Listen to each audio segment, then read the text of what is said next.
Om Swastiastu. Assalamualaikum warahmatullahi wabarakatuh. Shalom, salam sejahtera, namo buddhaya, salam kebajikan. Peace be upon you. Good morning, Excellencies, distinguished guests, participants, ladies and gentlemen, which attend both in online and offline. I'm delighted to welcome you to Udayana University, Bali for the second international seminar on fish and fisheries sciences ISFFS with the theme Resilience Management of Fish and Fisheries for Sustainable Blue Economic.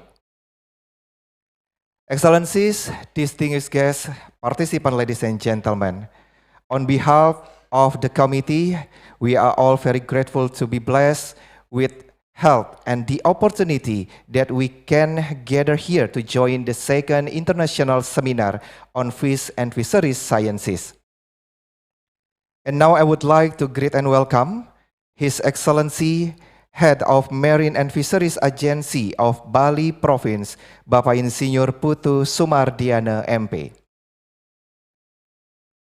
Profesor Dr. Insinyur Inyoman Gede Antara MN IPU, Rektor of Udayana University. Dr. Renat Evi Ayu Arida, Head of Research Center for Applied Zoology, National Research and Innovation Agency of Republic of Indonesia. Profesor Dr. Krismono, Chairman of the Indonesian Ichthyology Society or Masyarakat Ichthyologi Indonesia. Keynote speakers, invited speakers, and moderators, all VIP guests, High Chief Position of Udayana University, delegation, and invitees of the second international seminar on fish and fisheries sciences ISFFS.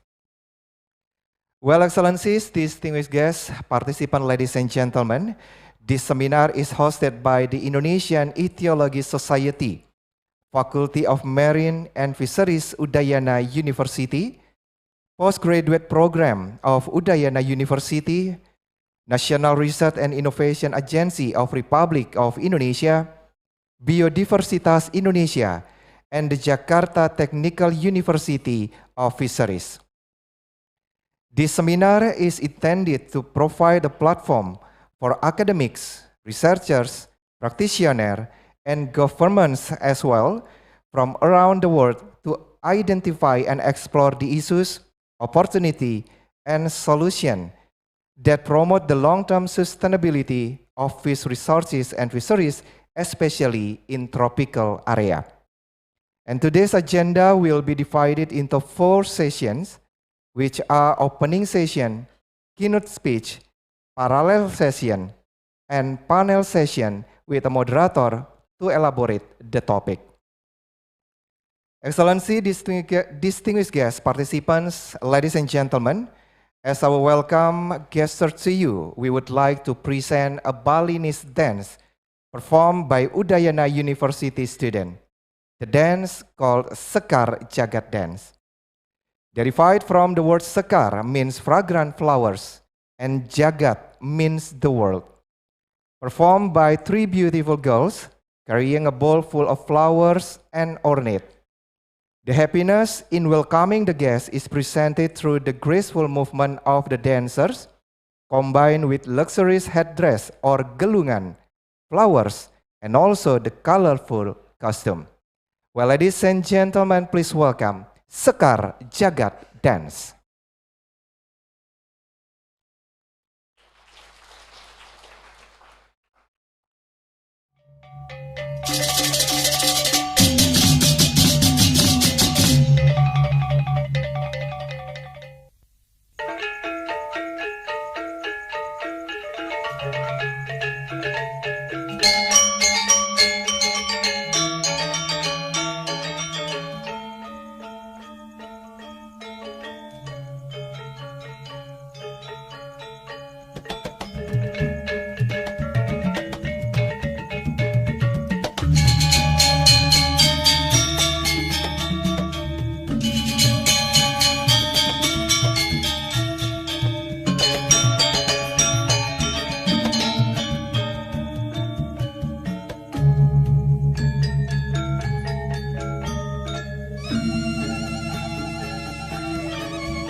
Well, ladies and gentlemen, please once again give big round of applause for Sekar Jagat Dance, performed by Udayana University student. Well, Excellencies, distinguished guests, participants, ladies and gentlemen, now let us honor our country by hearing Indonesian anthem Indonesia Raya, led by Delvira Zulfa Priambarita. Please stand up.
Our agenda will be continued by opening prayer delivered by Bapak Jero Mangku Made Budi.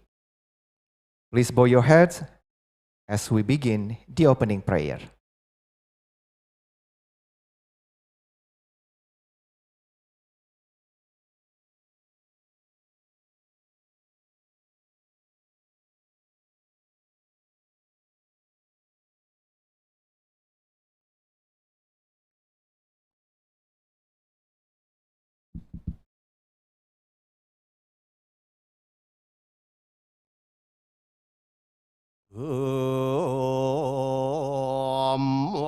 Genem astu namu asidium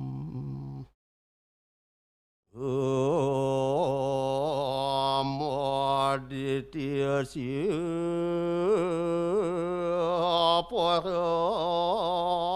jyotir rakte juno setuti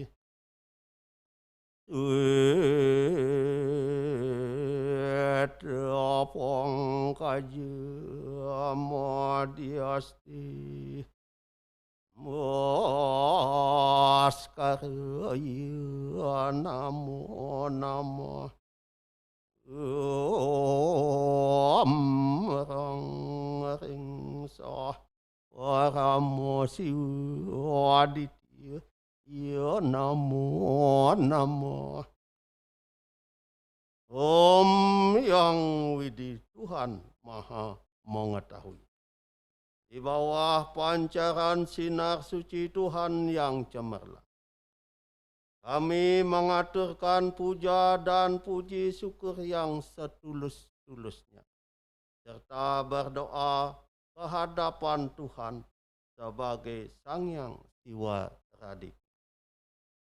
Saksi Agung yang Maha Mengetahui, saksikan serta berkatilah segala puja dan puji kami. Berkat limpahan anugerah-Mu, kami dapat berkumpul dalam keadaan sehat walafiat pada hari yang berbahagia ini. Selasa 6 Juni 2023 dalam acara Second International Seminar on Fish and Fisheries Sciences. Semoga berjalan dengan baik. Sriyam bawantu, sukam bawantu, purnam bawantu, santi, santi, santi om.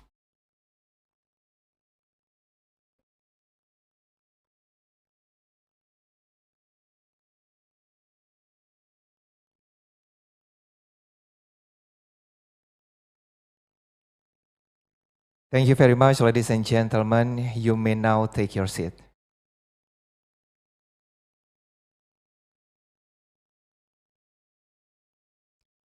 Well, Excellencies, distinguished guest participant, ladies and gentlemen, today's event will be opened by a welcoming speech from Chairman of Organizing Committee.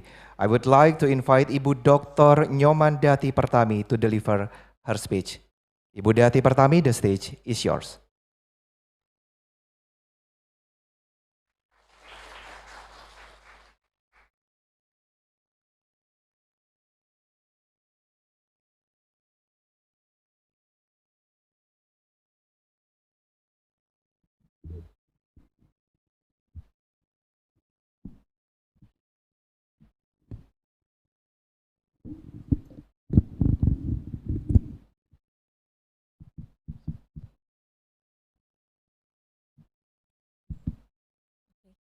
The Honorable to the Governor of Province of Bali and our representative, the Chancellor of Udayana University, the keynote speaker and invited speaker, other invitation participant and committee.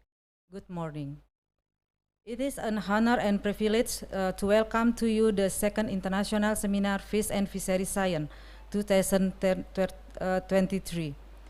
The seminar theme is a resilient management of fish and fisheries for sustainable blue economy. The development of sustainable marine economy or blue economy is one commitment made by the Indonesia government, such as a fish catch in the Indonesia water, which are a commitment made by Indonesia government. A credit to extend the ability to ecosystem to restore the number, the small-scale domestic fishing fleet are large, unregulated, and unmonitored. A coral reef is in a favorable condition. Garbage contained in the seawater. All the condition has a negative impact on the tourism, fisheries, logistic, and ecosystem sector. Therefore, this seminar is intended to provide the platform for academics, researchers, practitioners, and government to identify and explore the issue, opportunities, and solutions that promote the long-term sustainability on fish resources and fisheries, especially in tropical area. We are excited to present the hybrid seminar program that included 2 keynote speakers, 5 invited speakers, 119 oral presentation, and 15 poster presentation in this 2-day event. There are 16 countries participating as a speaker, and 13 countries will contribute to international proceeding publication. The opening keynote will be given by the head of National Research and Innovation Agency or representative. The second keynote will be delivered by Dean of the Faculty of Marine Science and Fisheries at Udayana University.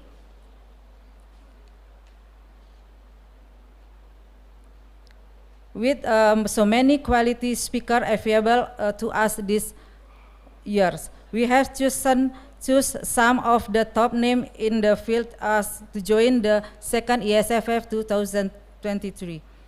Our 5 preliminary speakers are sure to inspire us with their broad experiences in their particular fields.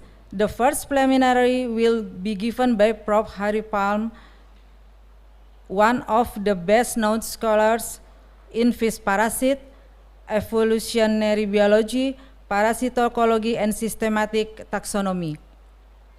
And the Associate Professor Dr. Nurul Huda, an expert in food processing and preservation. And Professor Hyun Woo Kim, a professor in marine biology, metabarcoding, molecular ecology, and environmental DNA, will talk in the second plenary. On the second day, the seminar, we are also honored welcome to Samantha Cheng, PhD, as one of understanding scientists in biodiversity conservation. Professor Dr. Insinyur Lucky Adrianto, an expert in coastal, marine, and fisheries resources. These presentations are not to be missed. The detailed schedule and abstract can be seen in the following page in this book abstract. The second ESFFS committee wishes to extend gratitude to all submitters, reviewers, and moderators for making the second international seminar on fish and fishery science a success. The hard work, support, and dedication from each of these individuals, which comprise the backbone of the seminar, make all participants be able to get benefit from the quality of the presentation. The seminar is the result of hard work, support, and dedication of the number of participants. We wish to thank all the committee members who together make the seminar possible event. We also want to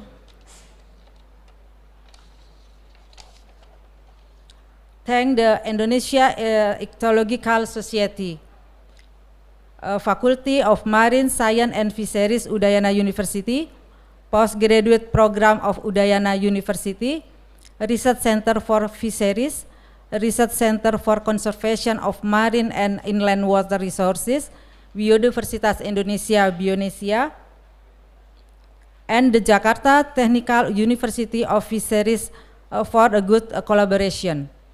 Special thanks to the Peat and Mangrove Restoration Agency, BNI Marananta, and Nitra Jaya for their contribution to supporting the seminar. Thank you for being here with us. We value your presence at the second international seminar on fish and fisheries sciences. May the seminar be successful and enjoyable. Thank you.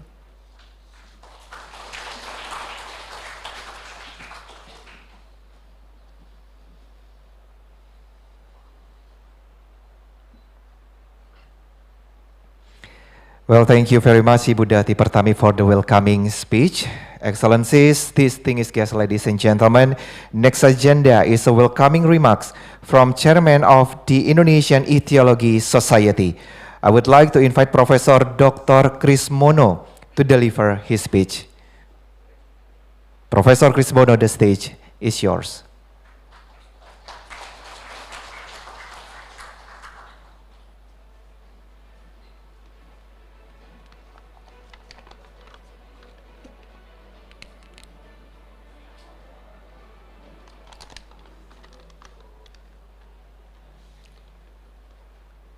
Excellencies, Head of National Research and Innovation Agency, represented by Head of Central Research, Fish Zoology. The Honorable Government of the Province of Bali, represented by Head of the Marine and Fisheries Service for Province Bali, Dean of the Faculty of Marine Science and Fisheries, Udayana University, Director of the Postgraduate Udayana University, Head of Research Center for Fisheries, Head of Research Center for Conservation of Marine and Inland Water Resources, Director of Indonesian Biodiversity, Director of Jakarta Technical University, University of Fisheries.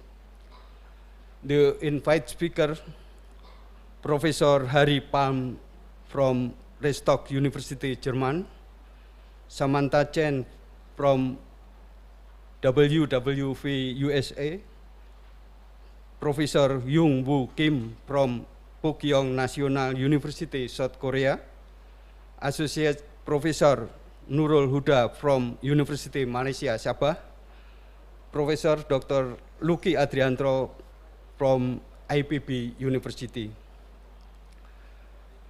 Ladies and gentlemen, good morning. Assalamualaikum warahmatullahi wabarakatuh. Shalom, Om Swastiastu, Namo Buddhaya, Salam Kebajikan. On behalf of the Indonesia Ichthyology Society, I give you a warm welcome to second International Seminar of Fish and Fisheries Science, which is being hybrid after the COP19. Ladies and gentlemen, the Indonesia Ichthyology Society is professional association established on June 6, 2000 at precisely 23 years old today, with vision to become a leading organization in studying fish diversity and in all the aspects. The Indonesia Ichthyology Association dedicates itself to the development, conservation, and sustainable use of Indonesian fish resources. The Indonesian Ichthyology Society members are more than 200 people with professional lecturers, researchers, NGO, and fish officers, but from Indonesia on board. Realizing its vision and mission, MIA regularly publishes the Indonesian Journal of Ichthyology, ichthyological news, and various books and fish and fisheries. Research dissemination routinely such as National Fish Seminar every year and the biennial International Seminar of Fish and Fisheries Science. The second International Seminar of Fish and Fisheries Science 2023 is a collaboration event between the Indonesian Ichthyology Society with the Faculty of Marine Science and Fisheries Udayana Universitas, Postgraduate Udayana Universitas, Research Center for Fisheries, Research Center for Conservation and Marine Inland Water Resources, Biodiversity Indonesia, Jakarta Technical of Fisheries University.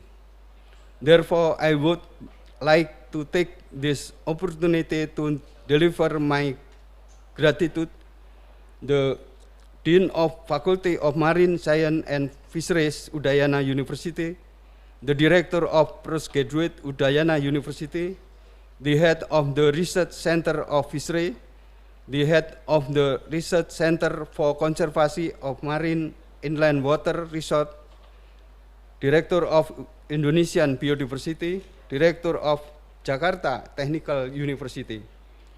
Ladies and gentlemen, Indonesia is archipelagic country with 65% of the total area of Indonesia in the form of sea.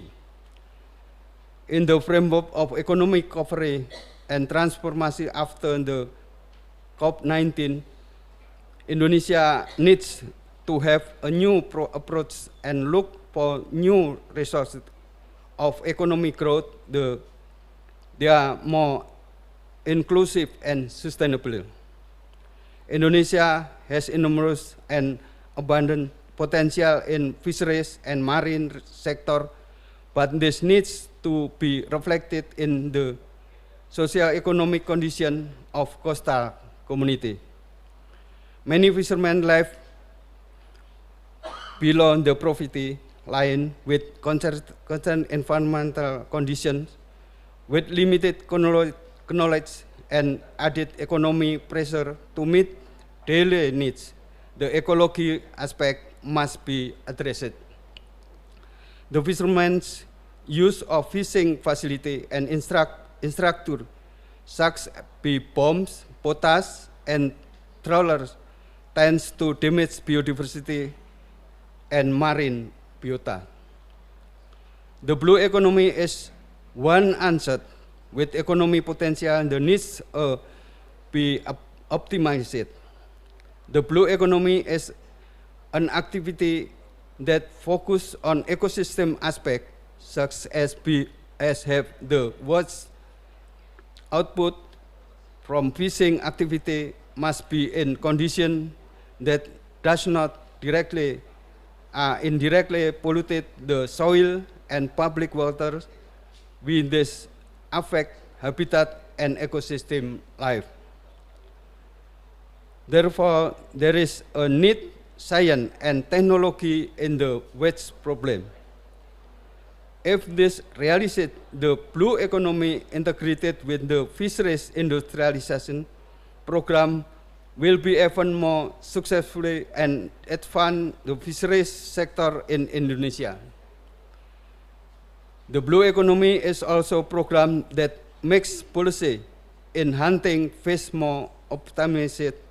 The government must implement measurable fishing regulations so that ecological aspect of development of marine biota and maintenance and development well.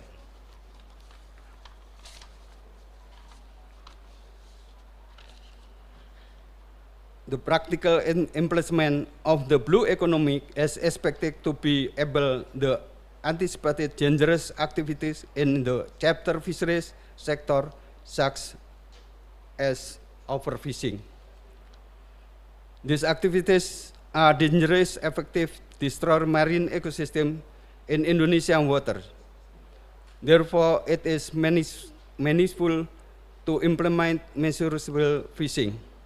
There are 4 strategies for Indonesian blue economy, namely increasing the management of marine coastal, through follow-up fisheries management, mangrove restoration, and coral reef quality.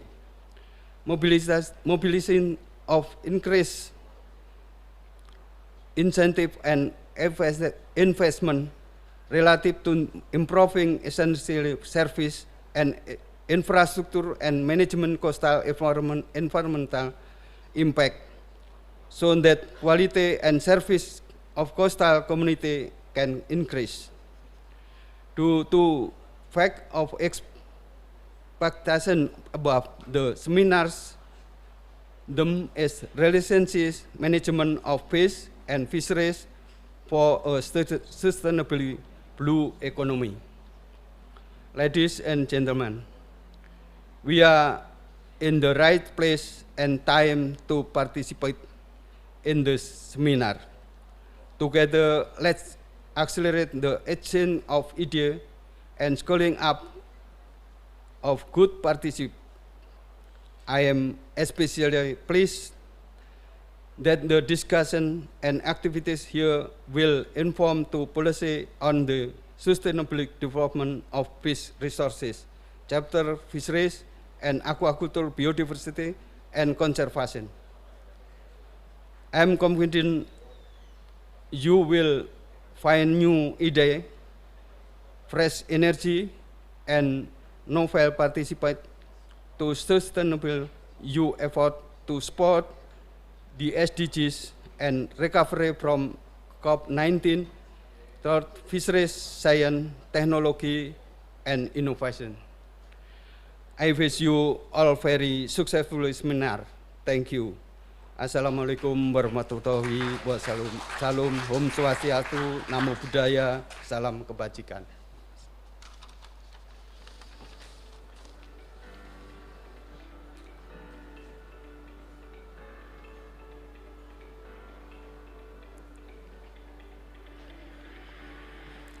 Well, thank you very much, Professor Dr. Krismono for the welcoming speech. Excellencies, distinguished guest participants, ladies and gentlemen, next agenda is speech from Rector Udayana University. I would like to invite Professor Dr. Insinyur Inyoman Gede Antara MN IPU to deliver his speech. Professor Antara, the stage is yours.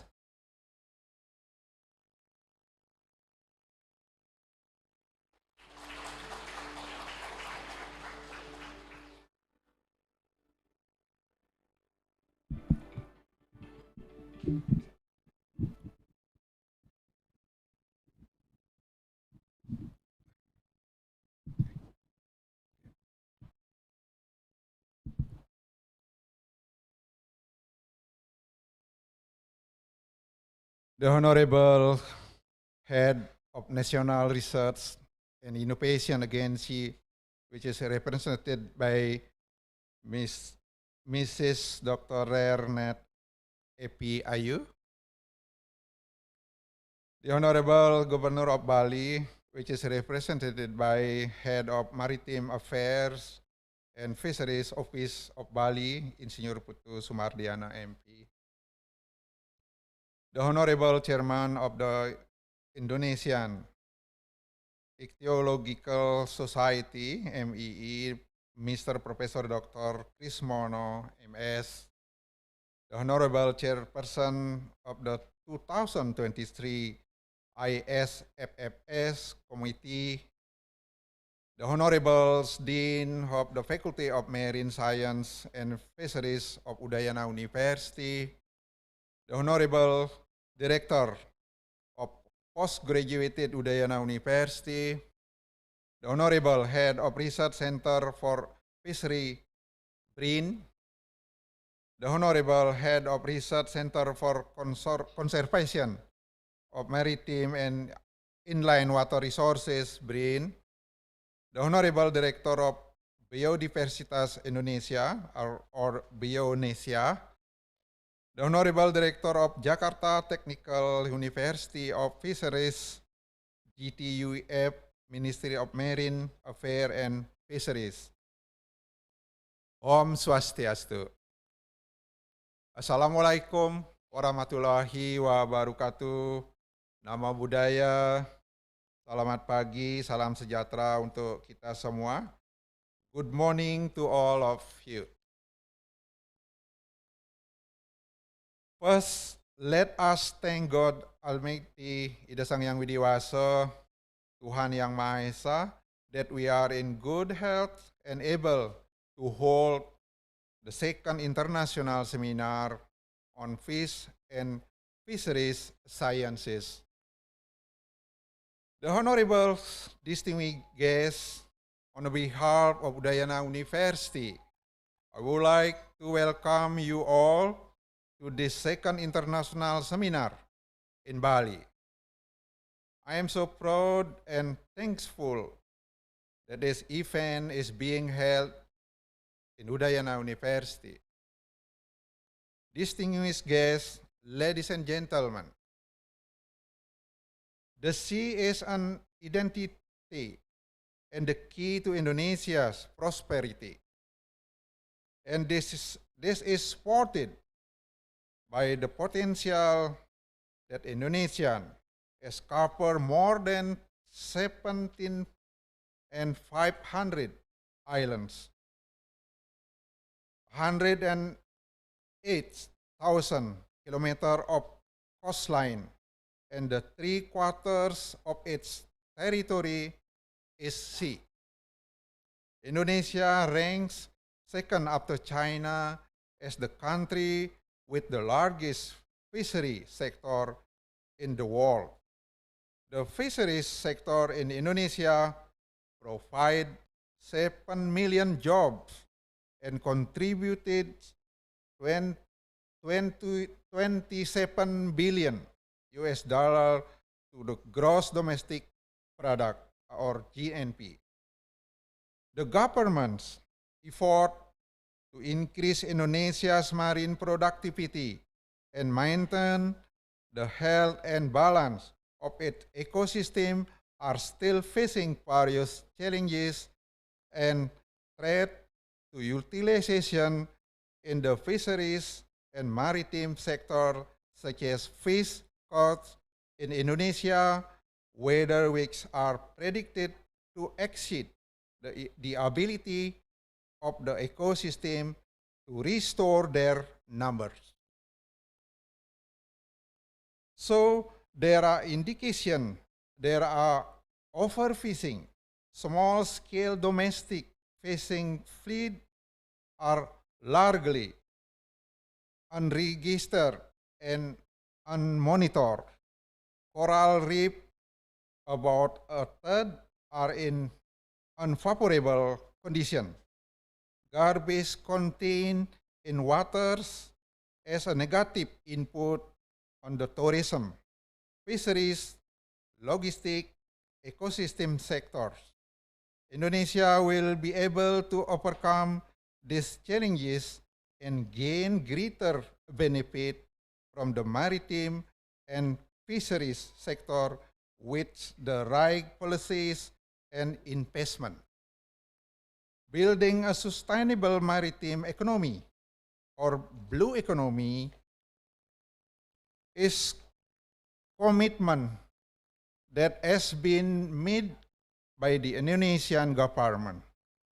The Indonesian Ichthyological Society, or MII, deem it necessary to hold scientific events at international level to build and develop network and collaborations, exchange information on the latest research result in the field of fish, fisheries, and agriculture among researchers, practitioners, lecturers, and postgraduate students.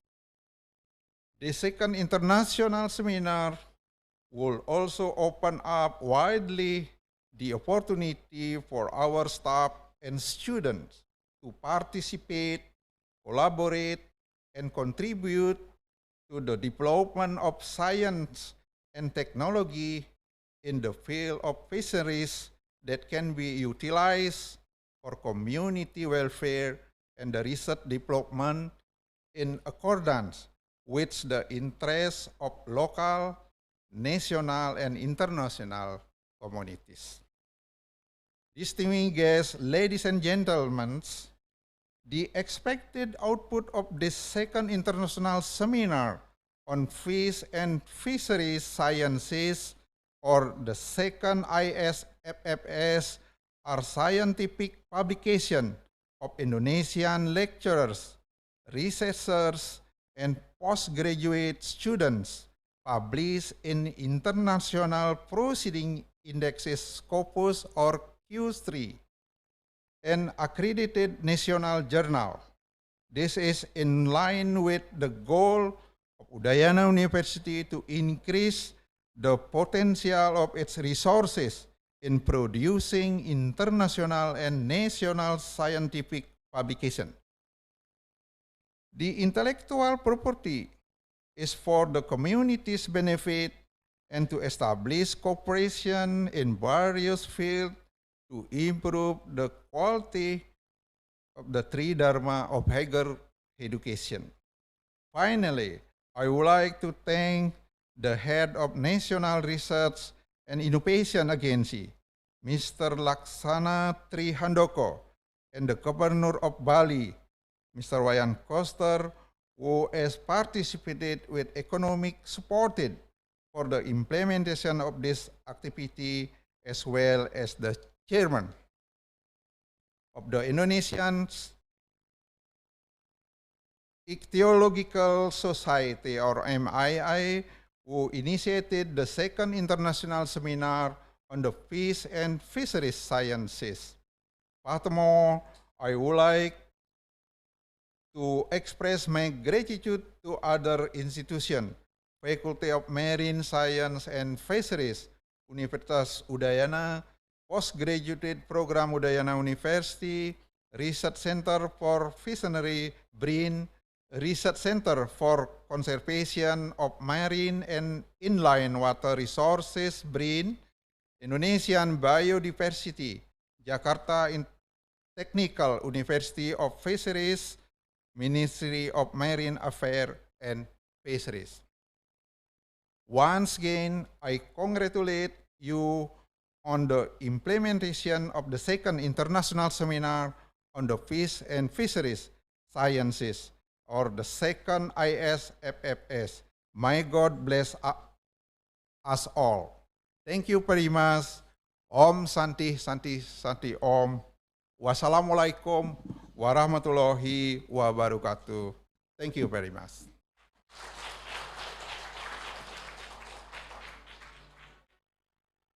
Thank you very much, Professor Antar, for the speech. You may now take your seat.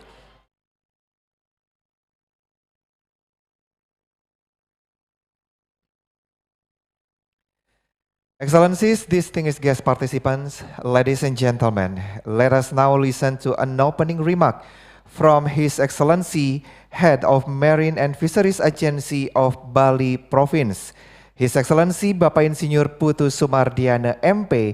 The stage is yours.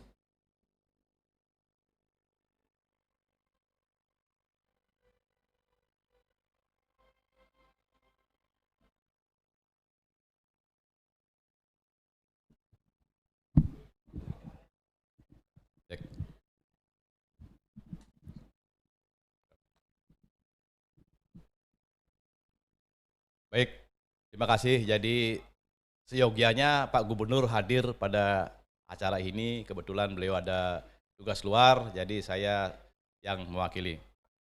Tanpa mengurangi makna daripada pertemuan ini, saya akan bacakan sambutan Pak Gubernur. Good morning all participants. Om Swastiastu. Assalamualaikum warahmatullahi wabarakatuh. Shalom, nama budaya, salam kebajikan, rahayu, salam sejahtera bagi kita semua. Your Excellency, Head of the National Research and Innovation Agency, Dr. Laksana Trihandoko, MSc,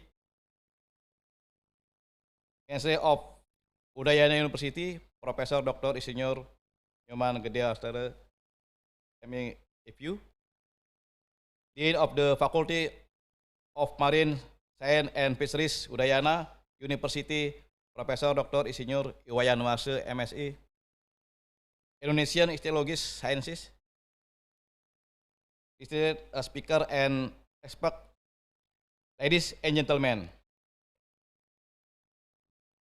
Starting a remark, please allow me to deliver sesanti ayang ngayu bagia, puja pengasuti, ini sang yang widiwasa, in the present of good limited, because of this place we can attend and meet in a good head and spirit, talking part in this important agenda, the second international seminar on fish fisheries sciences.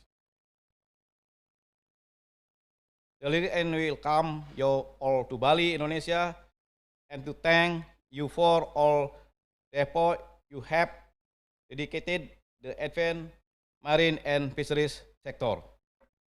Ladies and gentlemen, it was acknowledged as our ocean has abundance of this marine life and ecosystem, complex natural fauna, habits for a wide variety of species, and has important role in influencing global climate. However, big challenge has faced in maintaining this as sustainability, climate change, pollution, overfishing, coral reef, destructive fishing, just a few of numerous problems we must solve it together. Talking about blue economy concept as the theme of this seminar, marine affairs and fisheries sector has significantly contribution to this economy dynamic in Indonesia in general, and Bali in particular, especially after the pandemic COVID-19 hit. Fisheries subsector was the only sector in Bali that recovery positive growth by 19% in 2020. Erodization.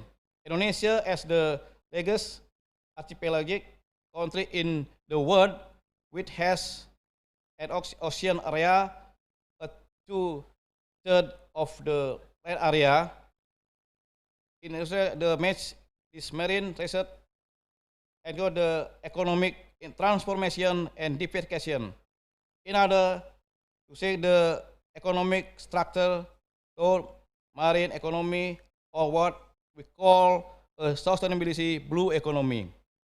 Ladies and gentlemen, this is the right forum to listen interesting presentation for the expert in the field of marine science and fisheries based of their research result. The will and the space to be discussed, including biodiversity and conservation, biotechnology, businesses, fisheries management, marine ecosystem, and marine more high quality research and innovation integration need in the future to expect why of better understanding the challenges in the sustainability.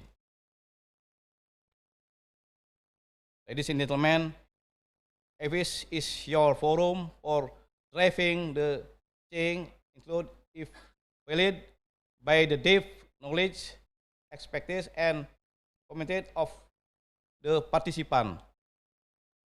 In all of the world global sustainability of our listed, you research and innovation give strategies, recommendation, and directive of the contribution of sustainable marine and fisheries in the squad. Finally, I wish you all the best in your discussion, deliberate, and being mark our the agenda. I hope that the seminar you in the storing partnership to expand marine science and fisheries. Let's work together toward a more sustainability future and holding hand in protecting our precious spirit that ocean give us. On behalf of the community and profession governor in Bali, I congratulate you of attending this seminar. I hope this activity can really be as useful and expert. Thank you. Om Santi Santi Santi. Wassalamualaikum warahmatullahi wabarakatuh. The Governor of Bali, Iwayan Foster. Thank you very much, Bapak Putu Sumardiana. Please kindly remain on the stage. Bapak Putu, mohon berkenan tetap di atas panggung. And we would like to invite Rektor Udayana University, Chairman of the Indonesian Ethology Society, Head of Research Center for Applied Zoology National Research and Innovation Agency of Republic of Indonesia, and also the Chairman of Organizing Committee to come to the stage to officially open the seminar.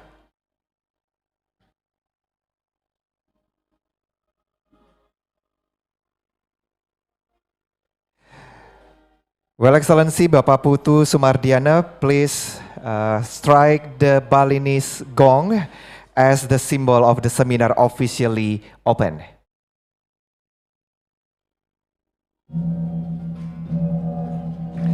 Well, ladies and gentlemen, the second international seminar on fish and fishery sciences is officially opened. Thank you very much, Excellencies. And once again, please kindly remain on the stage because we will continue the agenda with celebration of the anniversary of the Indonesian Ethology Society. And we kindly invite the Dean of Marine Science and Fisheries Udayana University and also the Acting Director of Postgraduate Program Udayana University to come to the stage.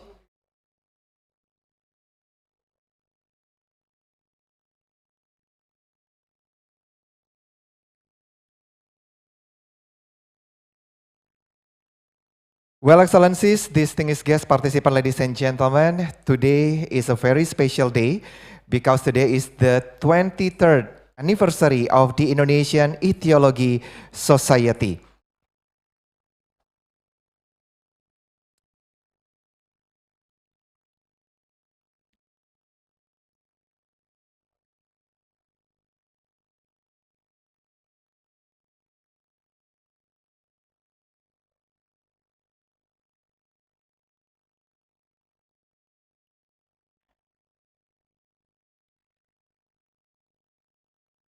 And now, please kindly Chairman of the Indonesian Ethnology Society, Professor Krismono, to lead the celebration by cutting the tumpeng or rice corn and symbolically handing the tumpeng to Excellency Head of Marine and Fisheries Agency of Bali Province. Well, ladies and gentlemen, please give big round of applause as we celebrate the 23rd anniversary of the Indonesian Ethnology Society.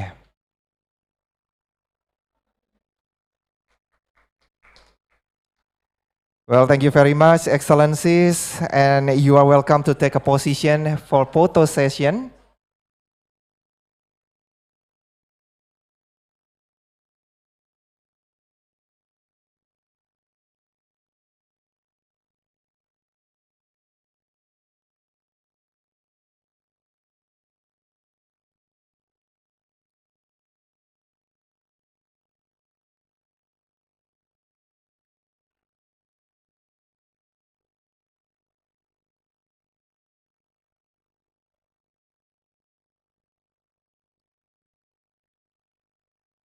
And now I would like to invite Excellency Bapak Insinyur Putu Sumardiana MP, Profesor Antara, Profesor Krismono, Ibu Dr. Evi Ayu Arida, Profesor Nuarse, Profesor Budiasa, and also Ibu Dati Pertami to take a position in front of the stage for take a picture with all VIP guests, High Chief position of Udayana University, and also all participants. I'm now kindly request for all participants, ladies and gentlemen, who are attending this seminar in this main room to stand up, and also online participants to make sure to turn on the video stream as we are now going to have a photo session.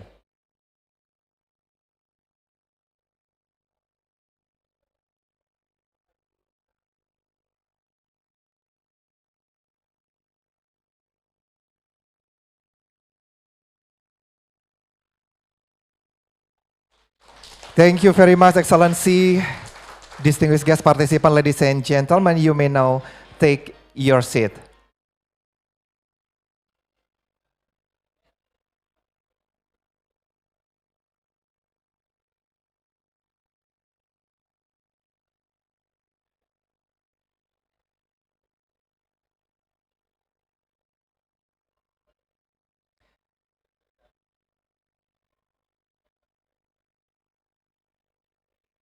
Well, once again, ladies and gentlemen, please give big round of applause for the opening ceremony of the second international seminar on fish and fisheries sciences 2023.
Well, distinguished guest participant, ladies and gentlemen, that was the opening ceremony of the second international seminar on fish and fisheries sciences ISFFS 2023. And now we are entering the first session of the seminar, that is to hear the keynote speech which will be delivered by Head of Research Center for Applied Zoology, National Research and Innovation Agency of Republic of Indonesia. Well, ladies and gentlemen, please welcome Dr. Renat Evi Ayu Arida, MSc.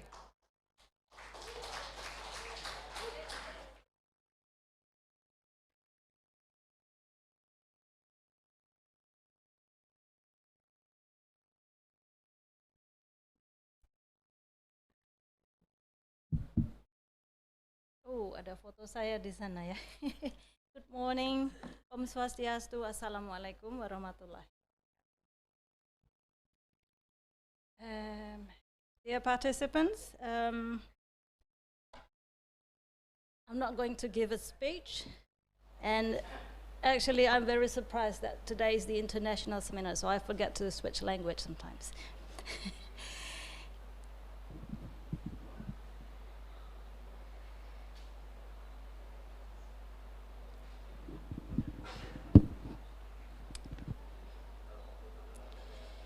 Okay, I would like to remove the microphone as to be able to adjust my voice. Can you hear me well? Thank you for responding. Thank you very much. So today I would like to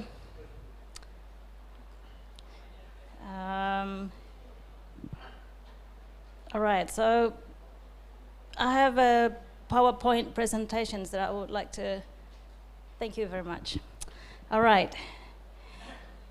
So my name is Evi Arida. I'm currently the head of Research Center for Applied Zoology of the National Research and Innovation Agency, or for short, it's BRIN.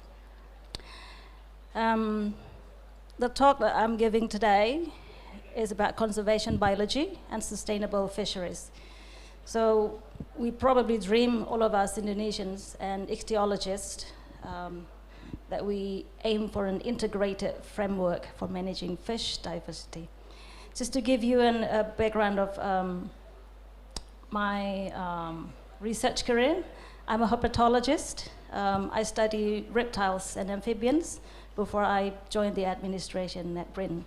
So a few years ago, before the pandemic, I was here doing similar speeches and seminars with the herpetologists, so amphibians, reptiles, that's what we are talking about during the 3-day sessions at Udayana University. So this is the second time I'm here at the university, but I'm talking about fish. So in the second slide, I'm showing a variety of fish. I don't know much about fish, but I like fish to eat. That's great. Who doesn't like fish? You know, especially fresh, grilled fish. You eat it on the beach with your friends and colleagues. That's wonderful. But today, we're talking about conservation biology and what can it do for sustainable fisheries, because we want to always eat fish.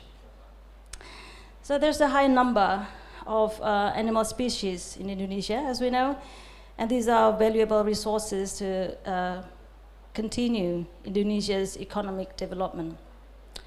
In short, we want to always eat fish, fresh fish in Indonesia. This means that fish is also national assets to maintain in long term. Through conservation biology and its 3 aspects: first, population assessment, habitat protection, as well as harvest management, they can contribute to sustainable fisheries. So we want to maintain productivity. On the other hand, we also want to maintain diversity of fishes in Indonesia. So knowledge on ecological dynamics of marine as well as freshwater systems is beneficial to develop effective conservation strategies. So remember the goal, we always want to eat fresh fish in Indonesia, and also to feed the rest of the world with this nutritious food. To be able to maintain productivity and diversity, we need scientific knowledge on fish and fisheries. Therefore, at the end of this long process of scientific knowledge, we aim to be able to build an integrated population and habitat management.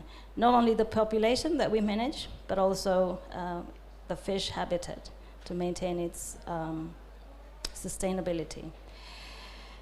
Right, so in the next slide, I'm showing you high diversity of animal species in Indonesia. Not only fish, we have mammals, we have birds, we have reptiles, my favorite. We have amphibians and we have also plants. All of them are in the top 10 rank of Indonesia's resource or assets.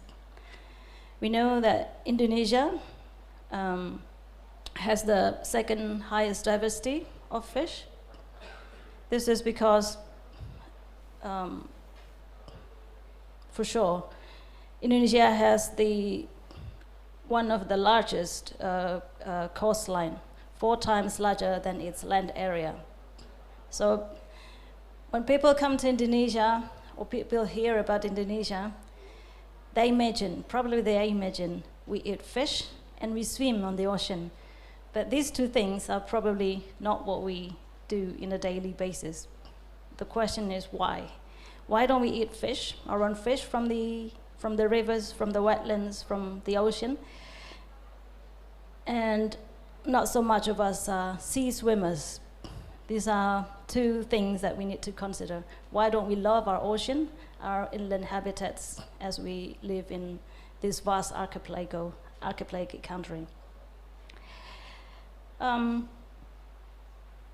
Just giving you, probably most of you here, ichthyologists, you know more about fish than myself as a herpetologist, but I have learned that there are at least three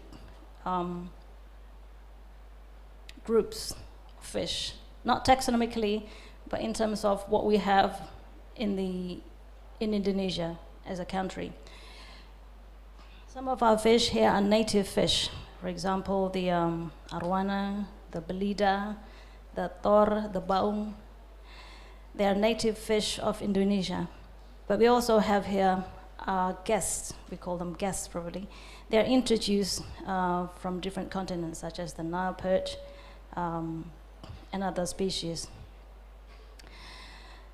More interestingly, we have also those guests, those fish who came to Indonesia, settle down in Indonesia, and compete with our native species. These are what we call as invasive alien species. So the establishment of populations beyond their natural ecological function, can they damage our ecosystem and economy? That's a big question for us. In the next slide, we'll see an overview where these fish live in diverse habitats in Indonesia. The first is the marine habitat, under integrated management of habitat and population. Is that happening right now for Indonesian fish population in our oceans? The same question is to the freshwater fishes. Is there any integrated management of habitat and population so we can ensure sustainability of production and also diversity? Have we done stock assessment for capture and aquaculture? Which one is higher of productivity? Is that capture or is it aquaculture? We'll see in the next slides. Last but not least, in terms of habitat, the wetlands. There are fishes there who might be or who can be indicator of healthy ecosystem. Once the fishes are there, the diversity is maintained, we know that the habitat is healthy. So fishes are very important in our life. Some of us avoid to eat fish because they love fish so much. They think that fish are to be in the ocean or in the wetlands or maybe in the aquarium, but they don't eat fish. Some of us like to eat fish, like myself. Every day without fish, I'm not as bright as today. So thank you, fish. I'm standing up here, giving your nutrition and vitamins so I can see all of the ichthyologists in Indonesia, especially the young generations there with their blue jackets. So how do we catch fish? You know, how the fishermen catch fish? Even I have fishermen friends. So today it's all about fish. There are two types of practices that I know. Probably you guys know more about fisheries practices. since you guys are studying fish, especially Pak Dosen dan Ibu Dosen dan para peneliti senior. So two types of fisheries practice. One is capture, second is aquaculture. And in the next slide, I'll show you some facts about aquaculture and captures. The source is from FAO in the last year, 2022. It's the World Fisheries and Aquaculture Production. Which one is more productive, or is there more capture, or is it more aquaculture? It looks like that in the world there are more people raising fish to be consumed, for example, for their daily use, and probably a small amount of them for pets. The next slide is about the, yes, thank you. So there are more fish production in the realm of aquaculture. So raising fish is more in the statistics here than fish capture, both inland and marine sources. Now, in the next slide, I'm going to show you the trends in global fisheries capture. In terms of capture, it seems that there are more fish captured from the sea than from inland sources. In fact, Indonesia is the second largest producer of marine captures, and also the sixth largest producer of inland captures. So 8% and 4% of the captures resulted from Indonesian waters. But where do these fish go? Do they go on our plates? Do they go overseas? So let's take a look at the next slide. There we can see the contribution of aquatic foods to animal protein supply per capita. This data was old. It was from the 2017, 2019, just before the pandemic. So we see in the red square there that Indonesia has, deep blue shade. This means that it contributes more than 10 gram per day of animal protein in terms of fish. So there are lots of captures, a lot of aquacultures in Indonesia, and Indonesia contribute significantly to animal protein supply.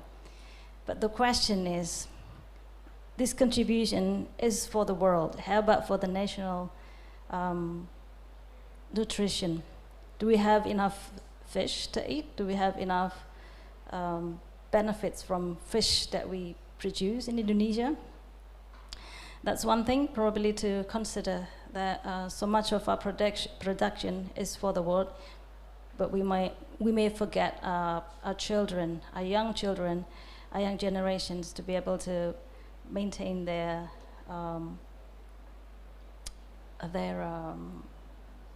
productivity in terms of probably academic productivity by more having more protein intake from fish. Right, this is a slide which I'm not very familiar. The next slide is about fish population resilience and also resilience of management of fisheries. This is the theme of the second international seminar on fish and fishery sciences. This is I gained last night, so just landed from Ngurah Rai, heading from Ngurah Rai. I remember that the theme of the seminar is about resilience. Resilience in the fish, the animal itself has to be resilient in the era of climate change and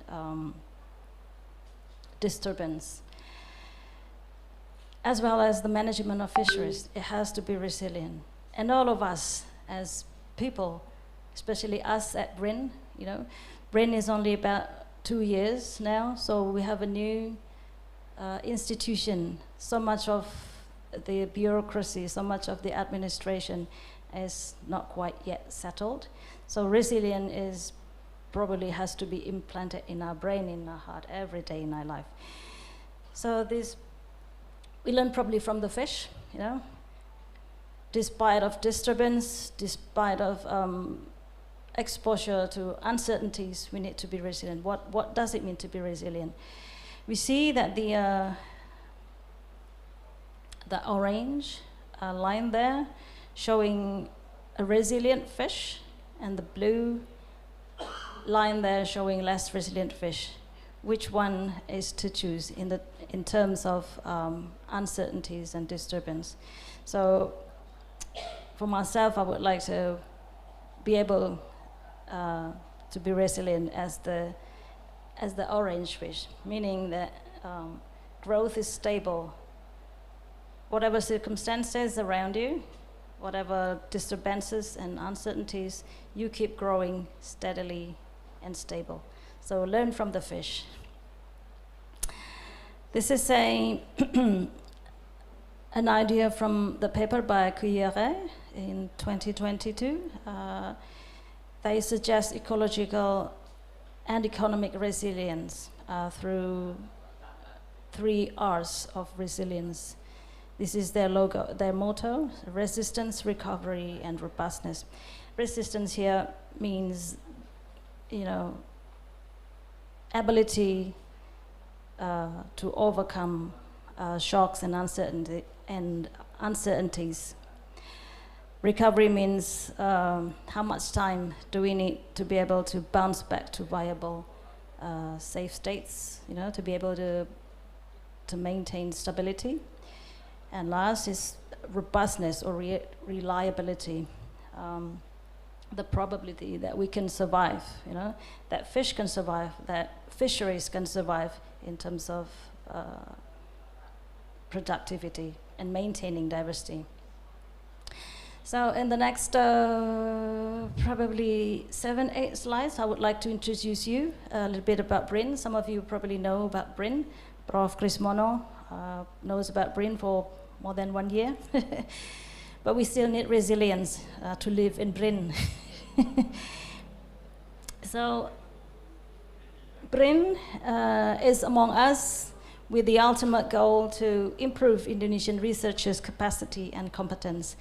So we've been so much doing research for the last, let's say, 70 years since our independence, but it's still a rare occasion to find capacity and competence even among what is considered as highest academic life in Indonesia. So BRIN is here to be able to make an engagement with the globally. How to be able to engage in globally, we need collaboration, we need strong infrastructure, we need support for researchers to be able to do mobility, and we need a stable funding scheme. So there are 4 points that BRIN is here with us. That's to enhance capacity on competences in research, as I previously said. This is also for young talents. After graduating from the Faculty of Marine and Fisheries, what are you going to do? Are you going to be a film star? Are you going to be a fisherman? Are you going to be the next Minister of Fisheries? Who knows? BRIN is also here to support global engagement and collaboration, once again. And BRIN is not here to be the only research agency. Instead, it is a government enabler and facilitator for local business players to conduct research and development based product with very low investment. So BRIN is the machine that productivity, that science is working in Indonesia. So some of you who are not very familiar with BRIN, in the next slide I'll show you the organization structure. So it is directly under the president. So I don't have a pointer. Yeah, you can see in my slide that the head or the chairman of BRIN is directly under the president, and then there are seven deputies to work with policy and infrastructures. There's also BRIDA, or Badan Riset dan Inovasi Daerah. So it is already in 34 provinces in Indonesia. And on the right side of the slide, there are 12 sections, and they are called as organisasi riset or institutes. I and Prof. Krismono belong to two different organisasi riset. My research center, applied zoology, is in the life and environmental sciences, so Hayati dan Lingkungan. Prof. Krismono ada di OR Kebumian dan Maritim. So two of the BRIN participants are here. So if we take a closer look at the business process in the next slide, so we see that the green one, next slide please. The next slide please, yes. So in the middle there's the OR and PR. OR, Organisasi Riset, PR, Pusat Riset, so the research center. So I and Prof. Krismono belong to this green square. The deputies are supporters. They support us to maintain our research activities.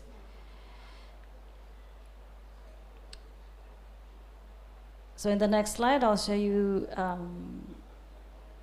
the names of the research organization so that you are familiar with. Once you need some contacts or some ideas about research, you can see from the title of our research organization, and you might contact us directly at the BRIN website. The next slide is showing the names of 12 research organizations. So that's very clear here that there is probably it's clear enough. It's in Bahasa Indonesia so that you guys can actually understand better. So Kebumian dan Maritim, Hayati dan Lingkungan, Kesehatan, bahkan Arkeologi, Bahasa, Sastra, Ilmu Pengetahuan Sosial, Nuclear Power, and then Energy and Manufacture, and the rest of the research organization. Even research on space and rockets are at BRIN right now. The next slide, I'm going to show you a little bit about my research center. Currently, I'm appointed as a head of research center for applied zoology, and we study 4 clusters of research topics. The first cluster is on animal. We study the animal itself, whether it's fish, whether it's worms, whether it's elephants, anything animal. We study animal at the research center. So the research center is actually not only studying the animal, but also animal welfare. So to give welfare to the animals, we need to understand their nutrition, their diets. We need their interaction. We need to get knowledge about their population, how they interact with each other, how they interact with human being, and how their interaction is messed up by virus, for example. The last cluster is reproduction. Animal welfare is only gained when the animal can reproduce, whether their reproduction is for the benefits of human being or for the benefits of their own generation, so they'll be able to persist on Earth without extinction. So I guess how BRIN can contribute to the sustainable fish and fisheries. In the next slide. The next slide, please.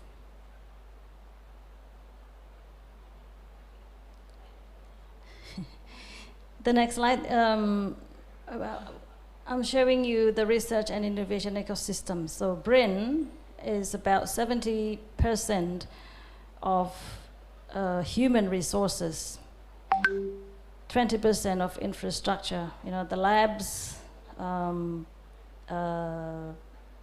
those that you use to do research, and only 10% of budget. So BRIN is in the middle, but we work closely with industries, small and big industries, the rest of the societies and the global network, and last but not least, academics, including students at higher education. This is probably my last slide. So where's the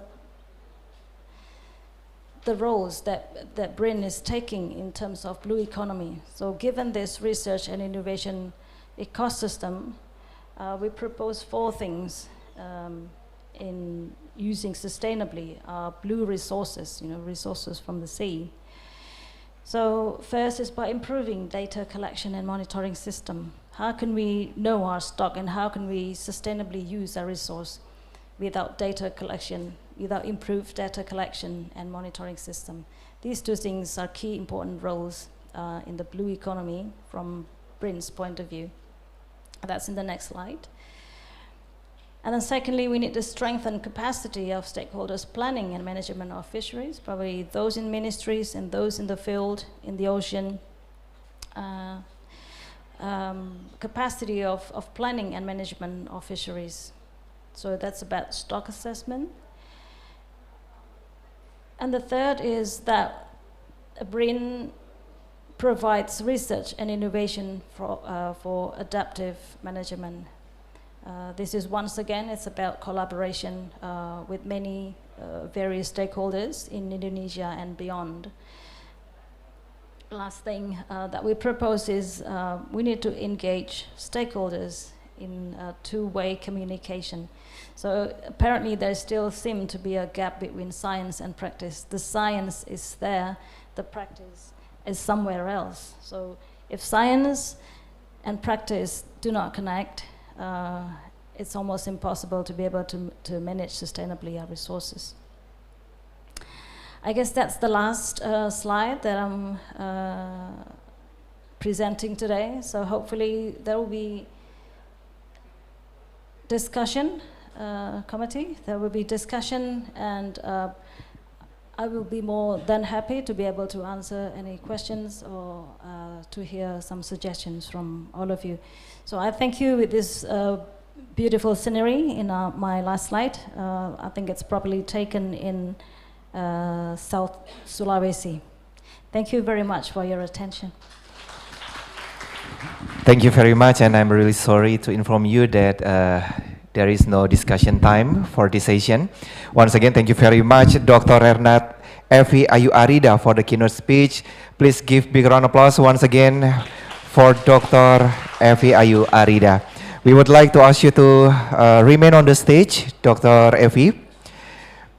Because our organizing committee, we would like to present token of appreciation.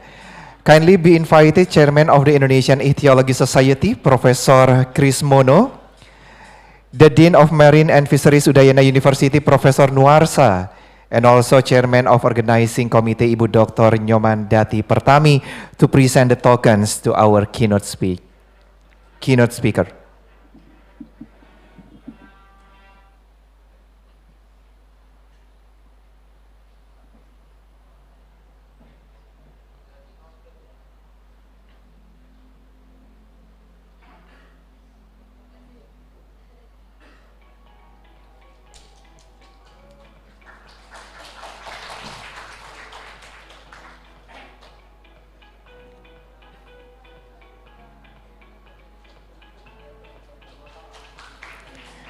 And now please kindly take your position for taking the pictures.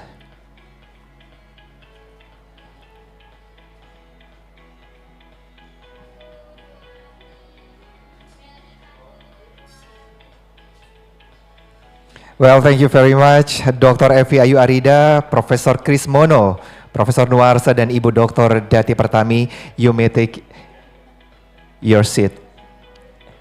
Once again, ladies and gentlemen, please give big round of applause for Dr. Rernat Evi Ayu Arida. There is a important message that I really remember from Dr. Evi, that if we want to be healthy and shine brighter like a diamond as well, we have to eat fish every day. Okay. Well, distinguished guest participant, ladies and gentlemen, the next session, the second session, will be a parallel session 1, which will be provided on the second floor of this building. And after the parallel session 1, we would like to invite you to enjoy the lunch, which will be provided in front of this main room. And after lunch, we will start again the parallel session 2 on the second floor of this building. And I'm kindly invited online participant to be on our breakout room to join the parallel session. And our last agenda today is panel discussion, which will be provided in this main room. So after parallel session 2, please kindly back to this main room to continue our today's last agenda. Once again, thank you very much for the keynote speech, Dr. Rernat Evi Ayu Arida.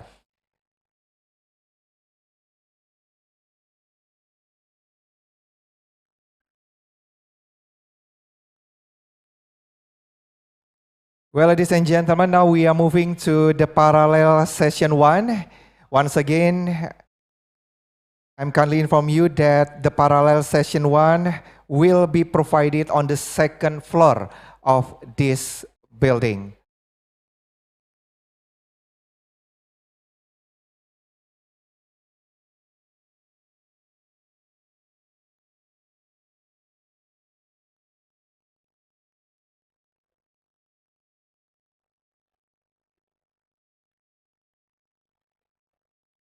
Ya, sekali lagi untuk partisipan offline, ya persilakan menuju ke lantai 2 gedung ini untuk mengikuti sesi paralel.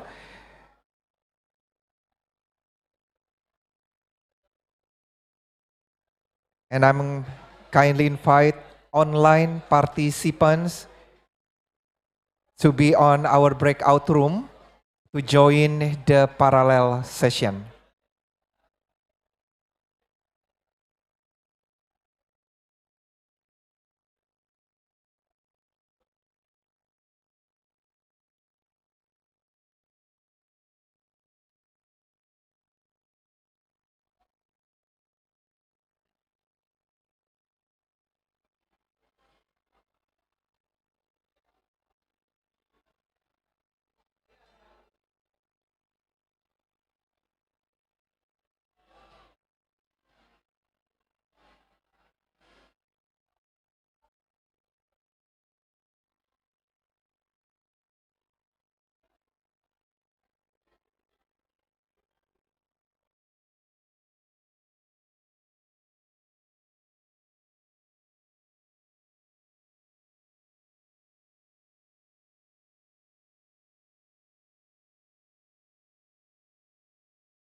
training process lasts 8 to 10 hours. The laying egg, the male plays in the water between the sex explore. So this can find the stone in the behind the stone. So that after spending his program, the female what uh, in the in the mustard to take off the again. This current condition of internal and external challenge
Speaker 0 until. At a glance, this slide showing about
Well, distinguished guest participant, ladies and gentlemen, welcome back to the second international seminar on fish and fisheries sciences ISFFS 2023. We are now entering the last session of today's seminar, that is the panel session, where we will hear from two panelists who are expert in their respective fields. All presentation and discussion will be moderated by our moderator, Bapak Dr. Pande Gede Sasmita Juliantoro. He is a senior lecturer at Faculty of Marine Sciences and Fisheries Udayana University. His last education is PhD in Applied Biology or Aquaculture from Ghent University, Belgium. Allow me now to invite our moderator, Bapak Dr. Pande Gede Sasmita Juliantoro.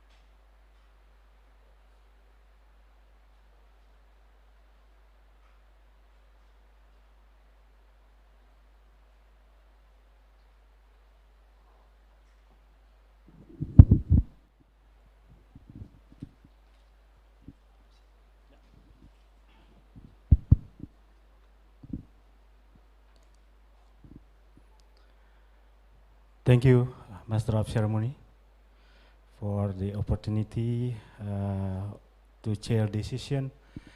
So, good afternoon, distinguished participants, ladies and gentlemen, honorable speaker and participant for this second international seminar of fish and fisheries science, the ISFFS in Udayana University, Bali. So today we have two speakers in this session. The first speaker is Associate Professor Dr. Nurul Huda. So he is the professor, associate professor in the Faculty of Sustainable Agriculture, University Malaysia, Sabah, and he got his PhD in the Faculty of Science and Technology, University Kebangsaan Malaysia UKM, Malaysia. So in this session, he will present the presentation about the marine food toxicology. And the second speakers will be Professor Harry Palm. He is a professor at the Faculty of Agricultural and Environmental Sciences, Aquaculture and Sea Ranching, University of Rostock, Germany. He's got his PhD at Christian Albrecht University, Kiel, Germany, and is expert in evolutionary biology, parasitology, and taxonomy. So in this session, the presentation will allocated time about 25 minutes for each speakers, and then after all speakers present their presentation, we will continue to the panel discussion for 15 minutes. So, let's move to the first presentation from Associate Professor Dr. Nurul Huda. Good afternoon, Doctor. Can you hear me?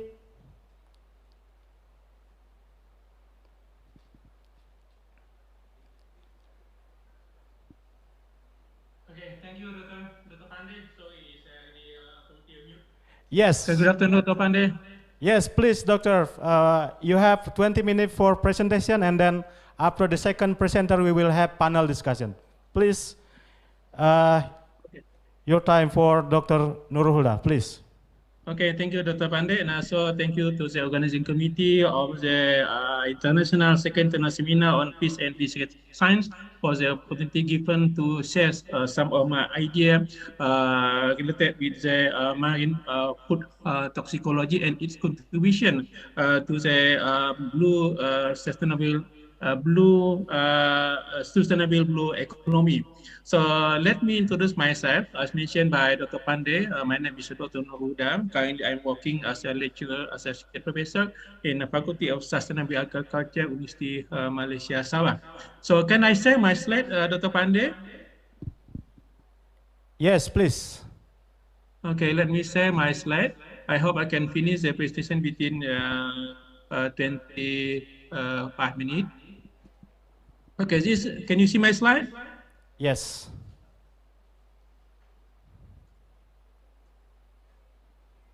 Yes, perfect. Okay. Please, Okay. Doctor. Actually, it's a look like a mini review, and then I will give some idea and insight to all of how this kind of knowledge on the marine food technology will contribute for the sustainable blue economy. Because as we know, as biologists, I think we have more than 2,000 fish species available in our water. But so far, maybe only 200 that really familiar for our human consumption, meaning more than 80% is considered as question mark whether we can use all of this fish species actually which belong to the marine fish species as our source of protein for our need. Then we need to come with more knowledge, especially for the toxicology aspect of the marine food of the marine fish. So let me introduce myself again. I'm come from the University Malaysia Sabah. University Malaysia Sabah is located in the north part of the Borneo Island.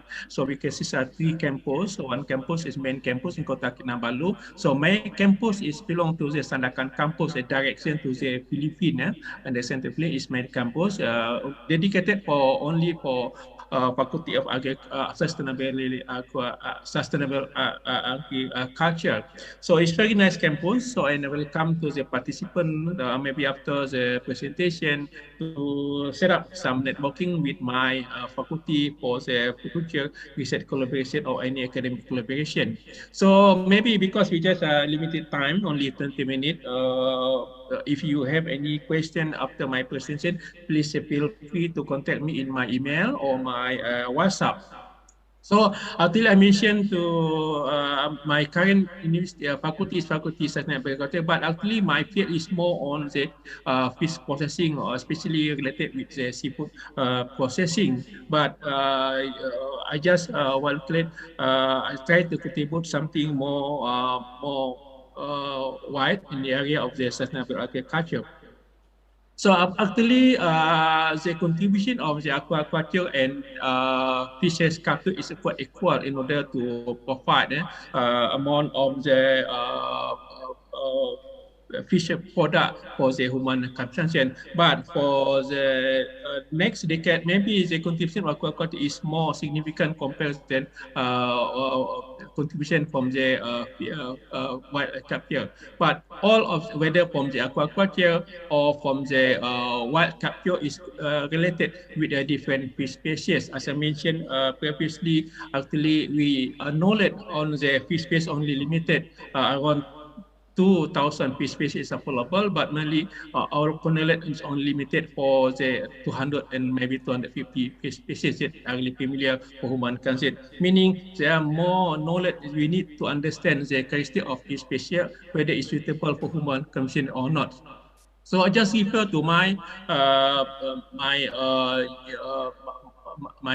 some of the my newspaper publication related with the some aspect of the marine toxicology 20 to 25 years ago. So I try to explore because our knowledge on the marine toxicology is quite limited, especially for the fish species that may be not suitable for human consumption.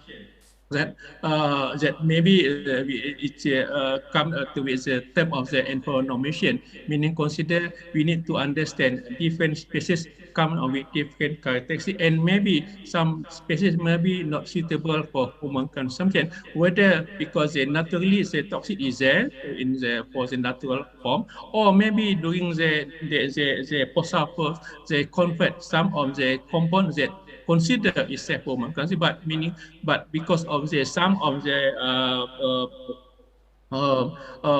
microbe is converted to become a toxic substance that later on we will discuss in more details one. So actually for the area of the marine port positioning, we need to discuss the six main idea. One is belong to the scombroid fish positioning. Second one belong to pterodoxin. Third one belong to gam toxin, and then followed by Chiguatera fish poisoning, shellfish poisoning, and fish bacteria. The first three fish poisoning is related with the natural toxins that already available in the marine species. But the last three, the Chiguatera fish poisoning, shellfish poisoning, and fish bacteria, is related with the algae blooming, which come from the aquaculture activity that maybe will affect for the especially for the growth of the algae, and then because the algae is growth without any control, and then some of the dinoflagellata with toxin fit by the different fish species, and at the end will affect to the human consumption. So the scombroid fish poisoning is commonly we know as a histamine poisoning. Currently, is a most popular term for the scombroid fish poisoning. It belongs to the histamine poisoning. So this histamine poisoning come from the activity of the microbe that convert histidine to become histamine. Marine fish species is very rich with histidine. But because of due to the mishandling and not proper handling of some of the marine fish species which belong to the scombroid family, this kind of histidine is converted to histamine. And once the histamine there, we cannot destroy this kind of the substance. This histamine they give some toxin effect for humankind is we consume with the over the limit. Some of the effect of the histamine poisoning for the human health is a burning sensation, drop in the blood pressure, itching, nausea, vomiting, and diarrhea. Especially for this kind of scombroid fish poisoning related with histamine is more significant for the fermented fish product. So some of the bacteria related with the formation of the histamine is belong to Macronella morgani, Klebsiella, Clostridium, Citrobacter, and Pseudomonas. Then again, as mentioned, this kind of the histamine is directly related with the mishandling of the fish as a result of the storage in incorrect temperature. So the fish actually safe for human consumption. We can consume this kind of the fish species, but due to the mishandling after we capture the fish from the marine, and the microbe that contaminate the fish convert that histidine that are available in the protein to become histamine. Then histamine is belong to the toxin for our human body, and then will make the product is not suitable for human consumption. Meaning, if the histamine is there, we will lost some economic value of the fish because we cannot consume the fish anymore. If we consume the fish with higher content histamine, will be effect to the human health of the customer. So the enzyme that is responsible for the conversion of the histidine to histamine is belong to histidine decarboxylase. Is the enzyme that is responsible for the conversion of histidine. As I mentioned, histidine is a normal amino acid that available in fish in some of the animal product is a common histidine, that common amino acids that are available in food product. But once the histidine is converted to histamine, and then will make a problem for the product. The histamine we cannot consume anymore. That for the food, any food, especially for the marine fish that already contain high concentration of the histamine. And then so far no any method available to destroy this kind of histamine. One histamine is there, we cannot eliminate, we cannot destroy, we can reduce. The histamine is considered will exist in the product. So the same way to deal with the product with high histamine, don't just throw out. Because there is no any procedure available to reduce the histamine that already exists in the fish product. Meaning, if the histamine there, we will lose money. Meaning because we cannot consume anymore that food, that marine fish that are already contaminated with the higher concentration of the histamine. So normally the fish species, the marine fish species normally related with the histamine positioning is belong to the mackerel, lupis, bonito, tuna, mai, sardine, and also anchovy. As mentioned, the original form from the histamine is belong to the histidine. Histidine is just the normal amino acid with convert to histamine. And then if we consume the product with higher concentration of them will be effect to our human health, especially related with the allergy, due to the high concentration of the histamine. The strict control of the cold chain is essential during the post-harvest of the marine product in order to prevent the formation of the histamine. Because as I mentioned, the histamine is belong to the activity of the microbe. If we apply the proper procedure during the post-harvest of the marine product, meaning we will able to reduce the formation of the histamine.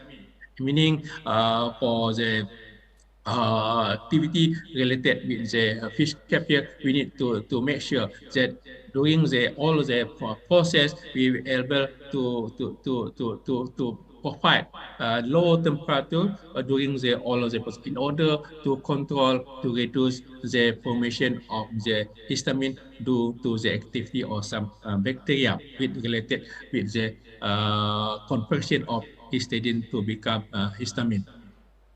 So the level, different countries, they put a different level for the histamine. For the histamine, for some country, US FDA put a set maximum level with histamine at 50 to 100 milligram per kilogram. Meaning, if we export the product to the foreign countries, so the target study, we need to understand the regulation. Some of the country maybe the more strict, as mentioned, US, they put the maximum level of the histamine is 50. But the EU set the maximum level is 100 milligram per kilogram. So meaning we need to understand before any producer want to export the fish product to different countries, they need to understand the regulation set up by the target market country for the histamine content.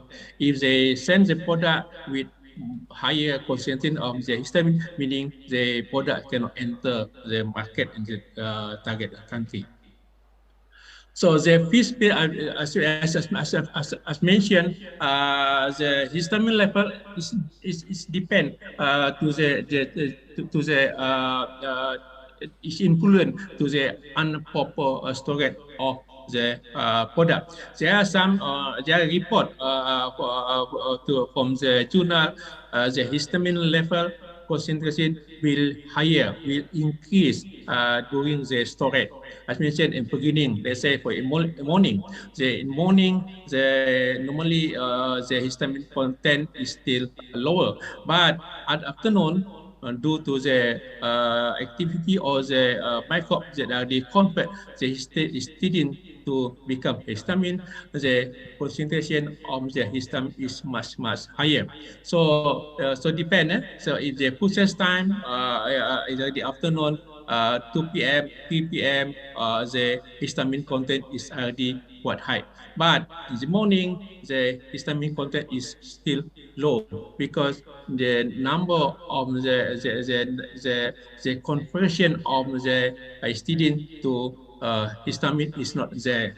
But after some time, after maybe 3 to 4 to 6 hours, the number of the histidine to convert to histamine is already significant. So why normally in the traditional market, if the people buy the fish in the traditional, they need to consider if they buy some fish at the traditional market at the afternoon, maybe the level of histamine is quite high at the time. Compare that if they buy the fish product at the early morning. So there are more, a lot of some report also, the histamine content is also quite high in traditional product because normally for the traditional product, they not really pay attention to control the temperature during the preparation of the product. So as mentioned, normally for the traditional product, they're facing problem with high concentration of the histamine. It's not only happen in Philippine market, but also happen in anywhere. As long if they not really conduct a proper attention to make sure that they apply for temperature control during the preparation of the product, we will be facing with the high concentration of the histamine in the product. So there are more reports also related with the histamine amount of the histamine in the in product, and then some of the as mentioned so far there is no method that really work to reduce to eliminate that histamine that already exists in the product. The histamine will be there forever. There is no proper or available method that we can use to destroy that histamine that are the formed by the activity on the microbe. So at the same time, the number of the histamine will be increased during the fermentation. They are trying to control the formation of the histamine during the fermentation, but still not really successful in order to reduce the amount of the histamine during the fermentation. So the next issue related with the marine toxicology is the issue related about the toxin from the puffer fish, which also known as a fugu, as well fish, or global fish, or balloon fish, or this kind of the fish is not available in the marine fish, but also is available in the freshwater fish. And then this kind of fish also important for our knowledge because this kind of the puffer fish, maybe they can provide some amount of the protein for human consumption, but due to the toxin that exists in this body fish, we need to find the proper way to use this kind of the fish for the human consumption. So there are some report, there are a number of reports that exist about the effect of the direct consumption of the puffer fish. If the people don't know the effect, the risk of the consumption of the fish, and then maybe more people will suffer, more victims will exist due to the consumption this kind of the puffer fish. So Actually, the tetrodotoxin is one of the most toxic poison found in the nature. And then there are some of the characteristics of the consumption of this tetrodotoxin, such as headache, nausea, diarrhea, and then maybe end with that. Maybe consider the effect is very, very significant if people consume this kind of the fish directly without any knowledge about the toxin that maybe exist in the body of this kind of the puffer fish species. So far, no antidote has been identified for the tetrodotoxin. Yeah? And then the number of the people that already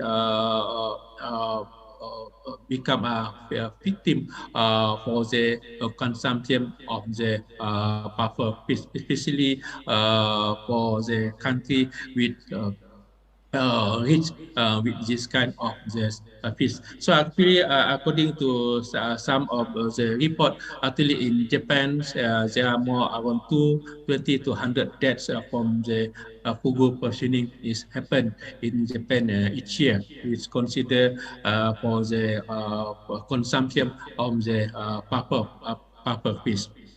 And then, because due to this, the high number of the victim from the consumption of the fugu fish, this Japanese already make some regulation to impose for the to control the consumption of the fugu fish for in the restaurant in Japan.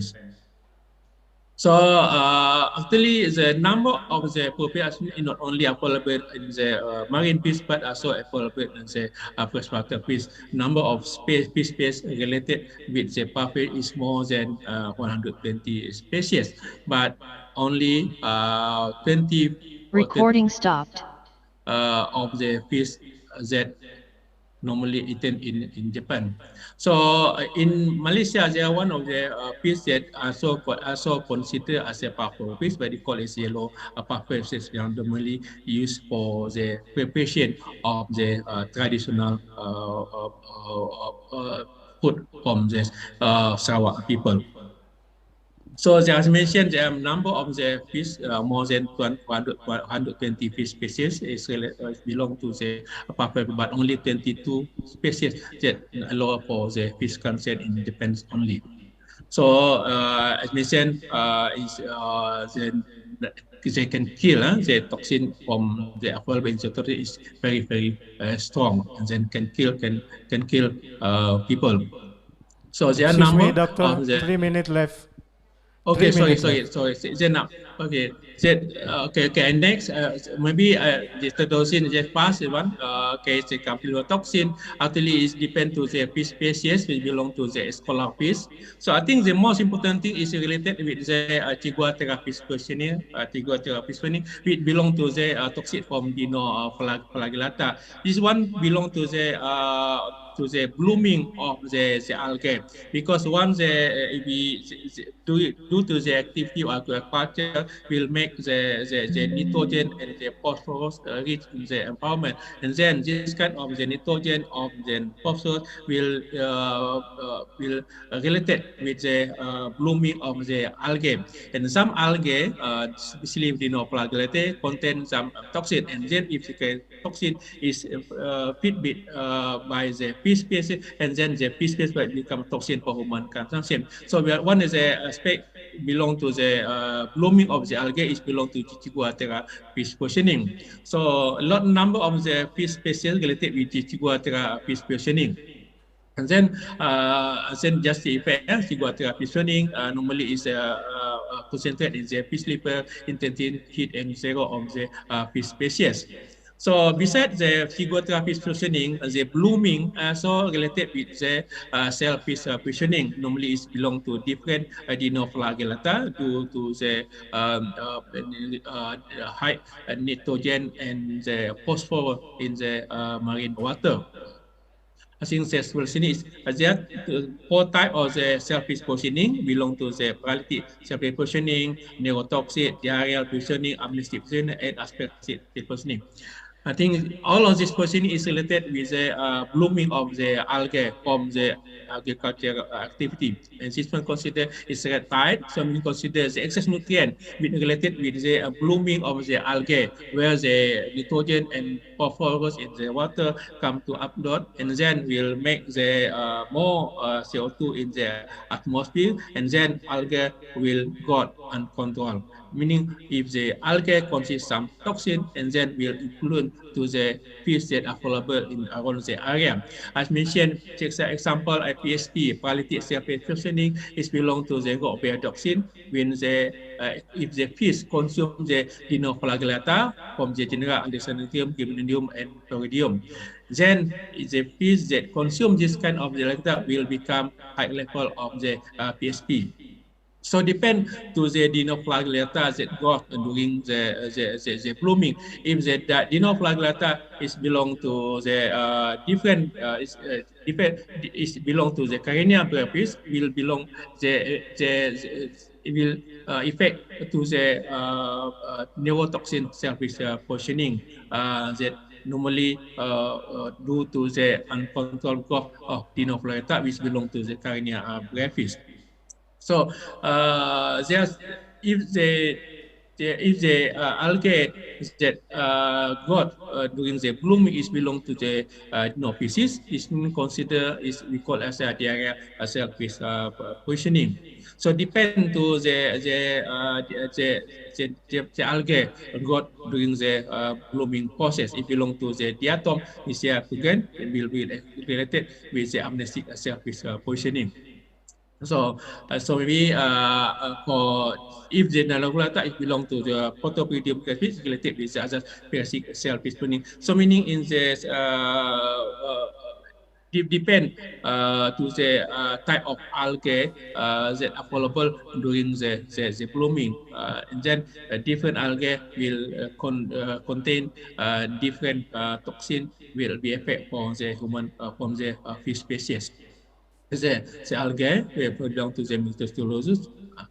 So this kind of aspiratic surface positioning that also will cause them for human health. We consume that marine product that consist this kind of the aspiratic surface positioning.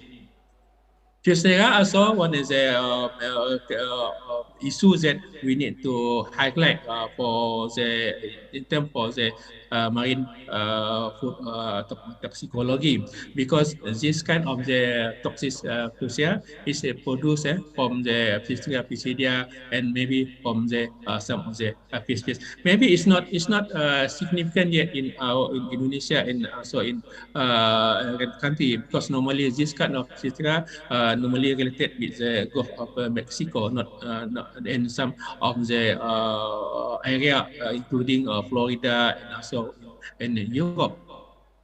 So there are some symptoms from the consumption of the fish species that are contaminated with this kind of the toxin. Some that makes the liver problem, nausea, short-term memory loss, and there are also some skin lesion cases in some of the effect to the human health. As a conclusion, the increase of the aquaculture production, including from the marine aquaculture and seafood production, we need to aware in order to provide sufficient amount of the fish for human consumption. And then some of the marine cuisine consists of natural toxin, is very dangerous to the customer. And then mishandling is of the marine cuisine can result a loss of the quality and contribution of the non-toxin substance to the toxin substance, as mentioned, from the histidine to become histamine. And blooming or algal production due to the uncontrol of the using of the fertilizer fertilizer will engage in nitrogen and phosphorus will also will affect to the quality of the water, and then will affect to the growth of the dinoflagellata, okay, which may produce a toxin, and then the toxin will consumed by the marine fish, and in the end will make the product is not suitable for the human consumption anymore. So is a then or if the fish already contaminated with some toxin from the algae, then will affect to the sustainable blue economy from the fisheries product. I think it's all my presentation, Dr. Sorry for Dr. Pandey. Sorry for the delay. Yeah. Thank you, Dr. Nurul Huda, for your excellent presentation. Maybe because too much to present and then we have limited time, so maybe we will have discussion in the panel discussion session. So please stay. We will move to Professor Hari Palm. Good afternoon in Bali time, Professor Hari. Can you hear me? Hello. Yes. Hello. Can you hear me? Yes. Perfect, Professor Hari. Oh. So I will try Professor to share Hari. my screen. Yes, please. So Professor Hari will present the title of Fish Parasite as Biological Indicators in Aquaculture and Fisheries Science. Please, you have 20 minutes for presentation, Professor. Please.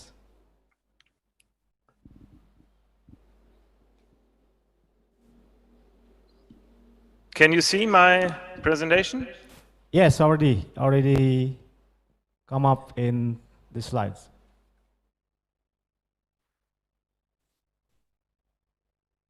Wait.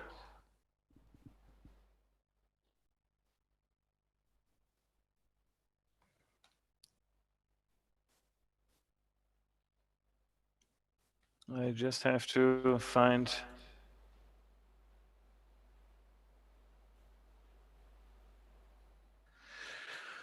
Well, okay, I don't know which screen now is on, but I hope you can read everything. So Pandey, thank you very much for introducing myself, and actually it's a kind of very interesting time for me. I started about 25 years ago now to work on fish parasites in Indonesia. So I started at IPB Bogor in 1998. And this presentation will show you a little bit where we are, what we know, and that I think now we can say that our methods and what we know now about fish parasites is enough to also support now management of fish and fisheries in Indonesian waters. You don't see now. Wait a minute.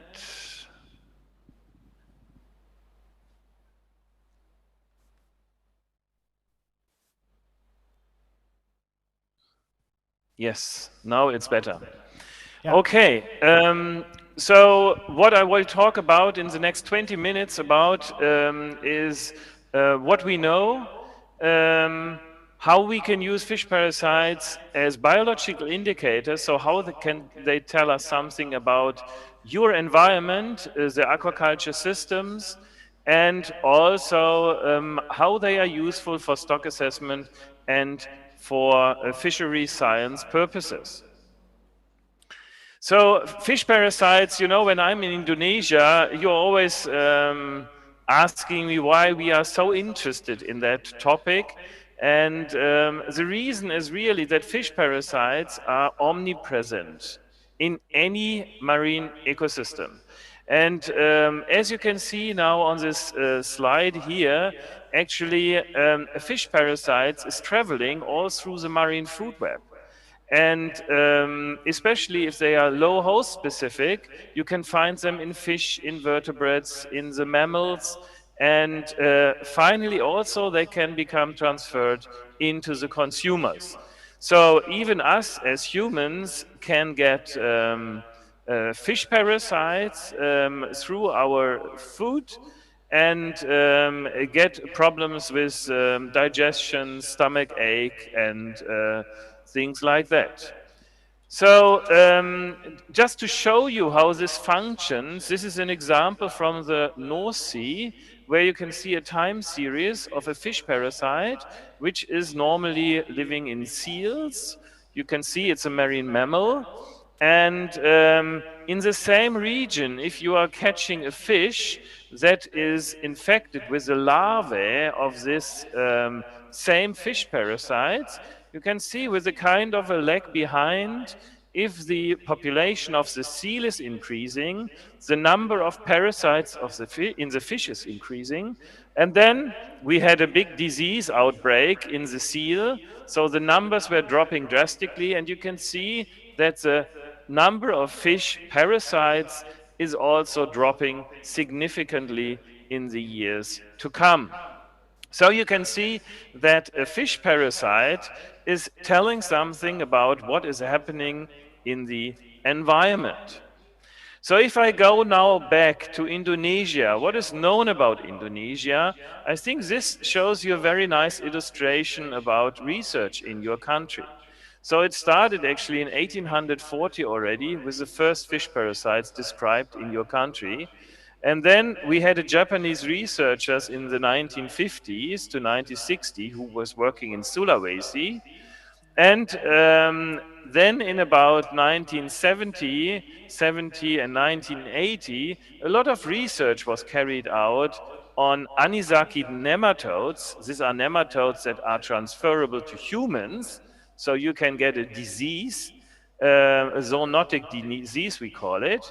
And actually I started exactly 25 years ago with the first study in Bogor, and with the first new species description from Pelabuhan Ratu. Yeah, and in 2013 we had a very nice, 10 years ago, a very nice workshop on fish parasites in Bali. But the problem is there are many, many species. You have about 3,000 fish species in Indonesian waters. And you can say there must be around 10, 12, 15,000 different parasite species in your water. That makes it very difficult really to work with them. And as you can see here in blue and green, we have two different kind of parasite groups. The one group, they have a direct life cycle, so they are transferred from fish to fish. And the green ones, they are transferred through the marine food web. And both these groups of parasites are reacting different on environmental changes caused by aquaculture or environmental changes caused by human anthropogenic pollution. So we have these two different groups, and if you on the right side you can see a table, you cannot read anything, but you can see there are markings about abundances of fish parasites in different fish hosts in one region. And you can see it's a big list with many, many different species. And how do you know now which parasite can tell you the real truth about the situation in the environment? So this is why we are working since 25 years in your country, and hopefully can continue also in the next years. So the first thing what we have done, we worked in Indonesia on anisakids to finish up and also to wrap up that what your researchers started in the 1980s, and ended up with a very nice publication on anisakis.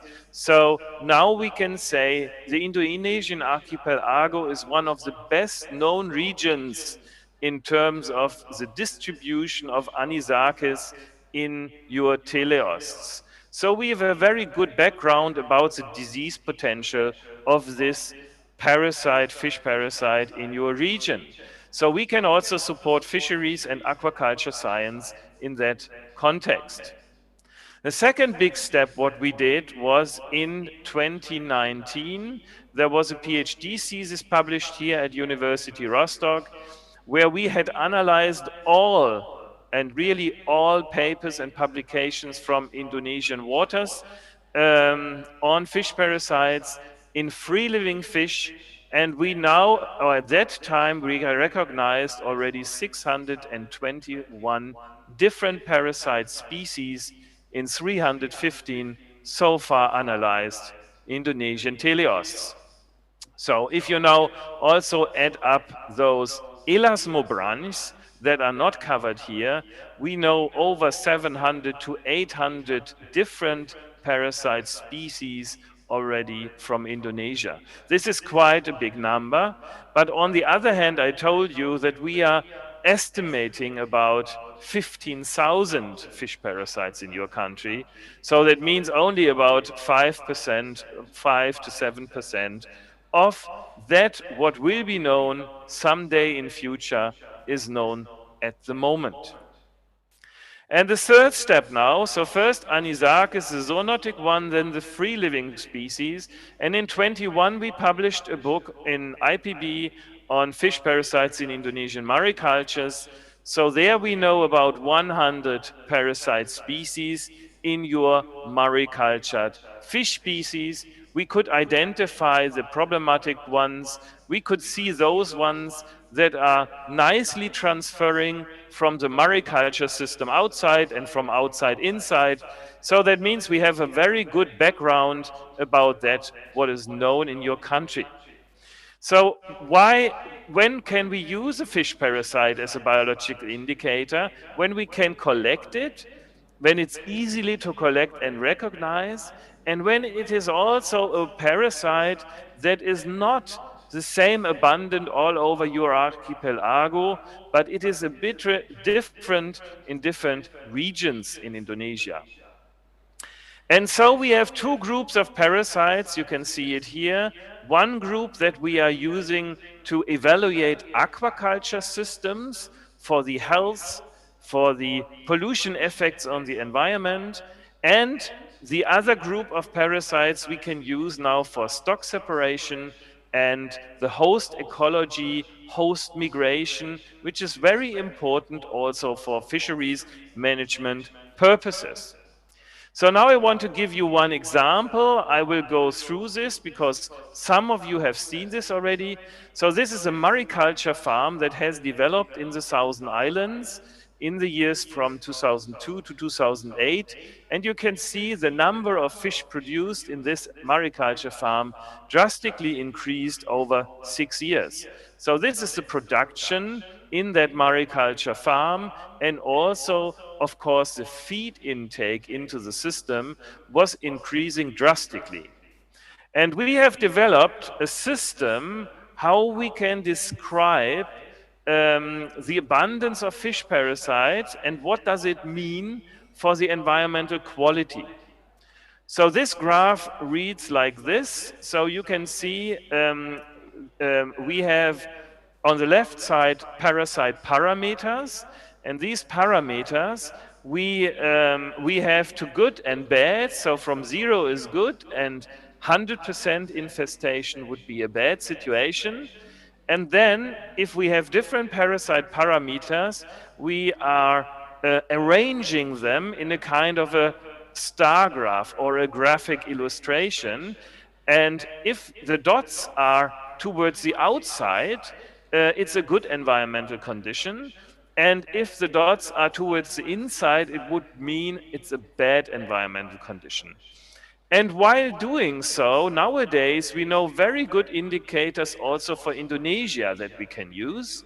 And this is the same thing, but just with 6 characters. And we applied these 6 characters then in this mariculture farm. And now I just show you what happened in that mariculture farm. So this is the first year, and you can see most of the dots are on the outside of the star graph, and that was at the beginning when the farm was still in low production. And now you can see over the years, every year now taken, you can see that the dots are moving towards the center until this was the final year. And you can see that we have a kind of a ecosystem overuse. So that means the mariculture was overloading the ecosystem, and this could be seen by the parasite infection in the fish in the aquaculture farm. So we then transferred this graph, you can see in the left side on the left top. We took this graph and transferred it then into a kind of calculation where we had positive, good, medium, and poor conditions. And this is an illustration showing you different environments all through Indonesia, from Bali to Segara Anakan Lagoon, where we studied, and then also in Jakarta Bay. And look on the right side, the final graph is in Jakarta Bay. It is very, very, very poor environmental quality based on the parasites. So we developed this method. This method is readily available. And you can see here, this is an interesting assessment that we did. We applied the in Indonesia developed method then in Vietnam. So we went into another area and in the Gulf of Tonkin, and we studied 4 aquaculture sites. And you can see on the left-hand side again the star graph. And you can see the different sites that we analyzed. And in Katba, on the right side, the rightest star graph here, you can see that the dots are very well at the center.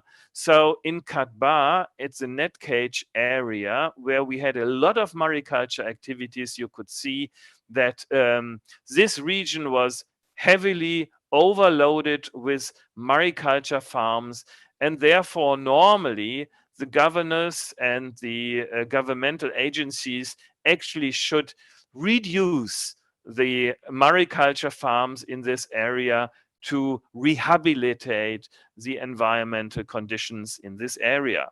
So here you can see how we can use fish parasites in aquaculture and in environmental sciences, and these methods are now readily available. The final part of this talk, the next 5 minutes before I finish, I want to show you an example that we are studying at the moment. I have a PhD student from Bogor at the moment here at University Rostock, and she is working on migration and stock assessment of pelagic fish species in Indonesia. And you can see here, she studied Decapterus macarellus, and it's a very important fish species. You find it also in Bali.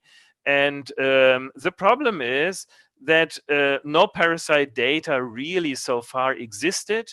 And also there are still discussions about the population structure of this fish species. And so actually across Indonesian waters, it's very widely distributed. And we know that the spawning occurs all year around with different peaks in different local and regional areas. And so Heidi studied around Sulawesi waters and checked in different regions the parasite fauna. And now I want to show you also this methodology is established and can be used for all sorts of different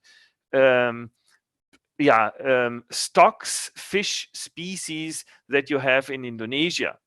So on the left-hand side, you can see the 3 study sites where she was studying the macarellus.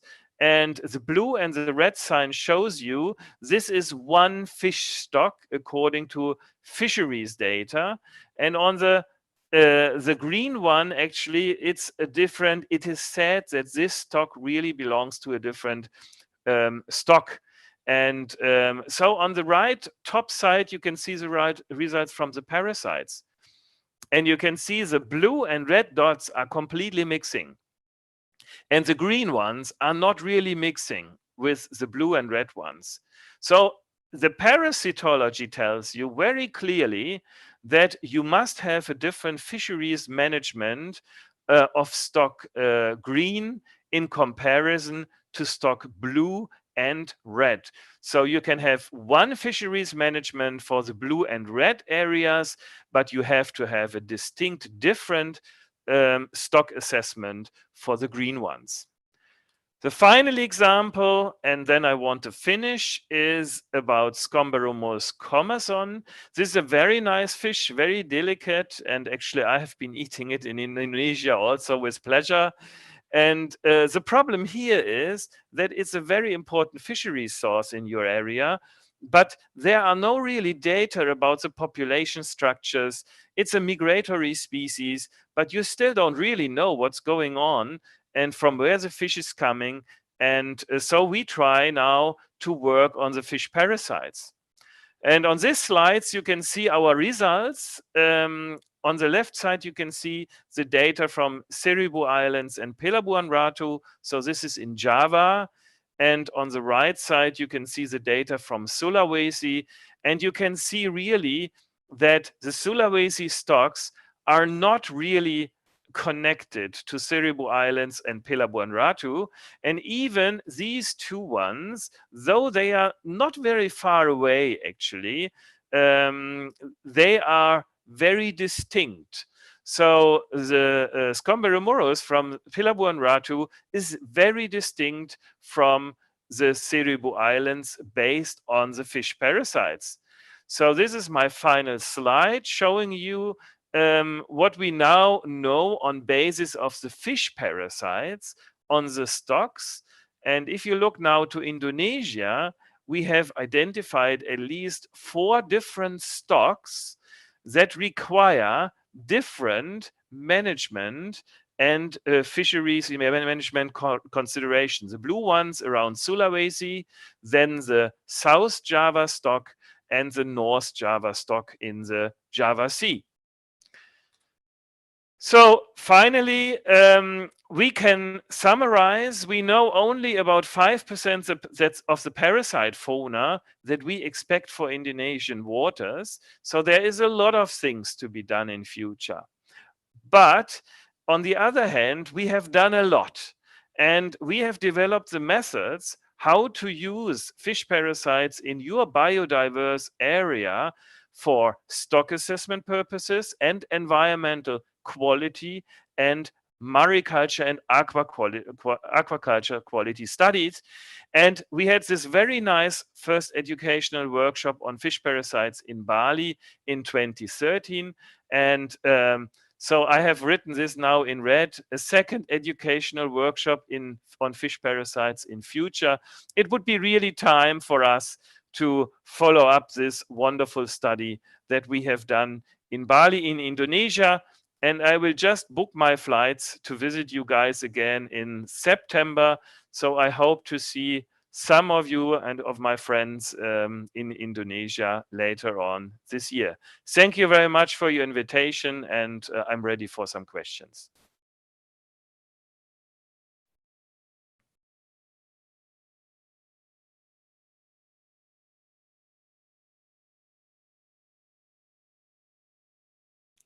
I cannot hear you. I cannot hear you. Pandey, I cannot hear you. Yes. Yes, now. Okay, thank you. Again, thank you for your excellent presentation, Professor Harry. So we hope we will see each other in Bali soon.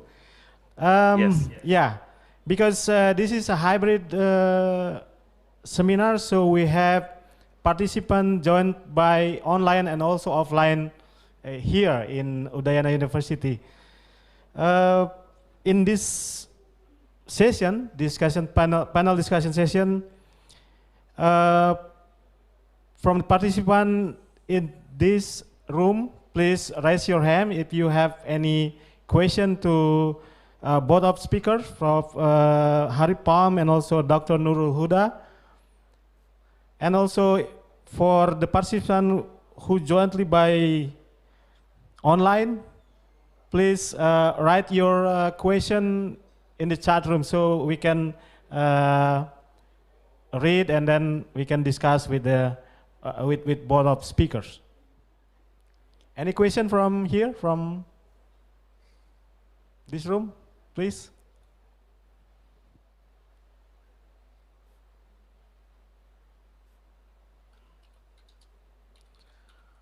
Or any question by online participant?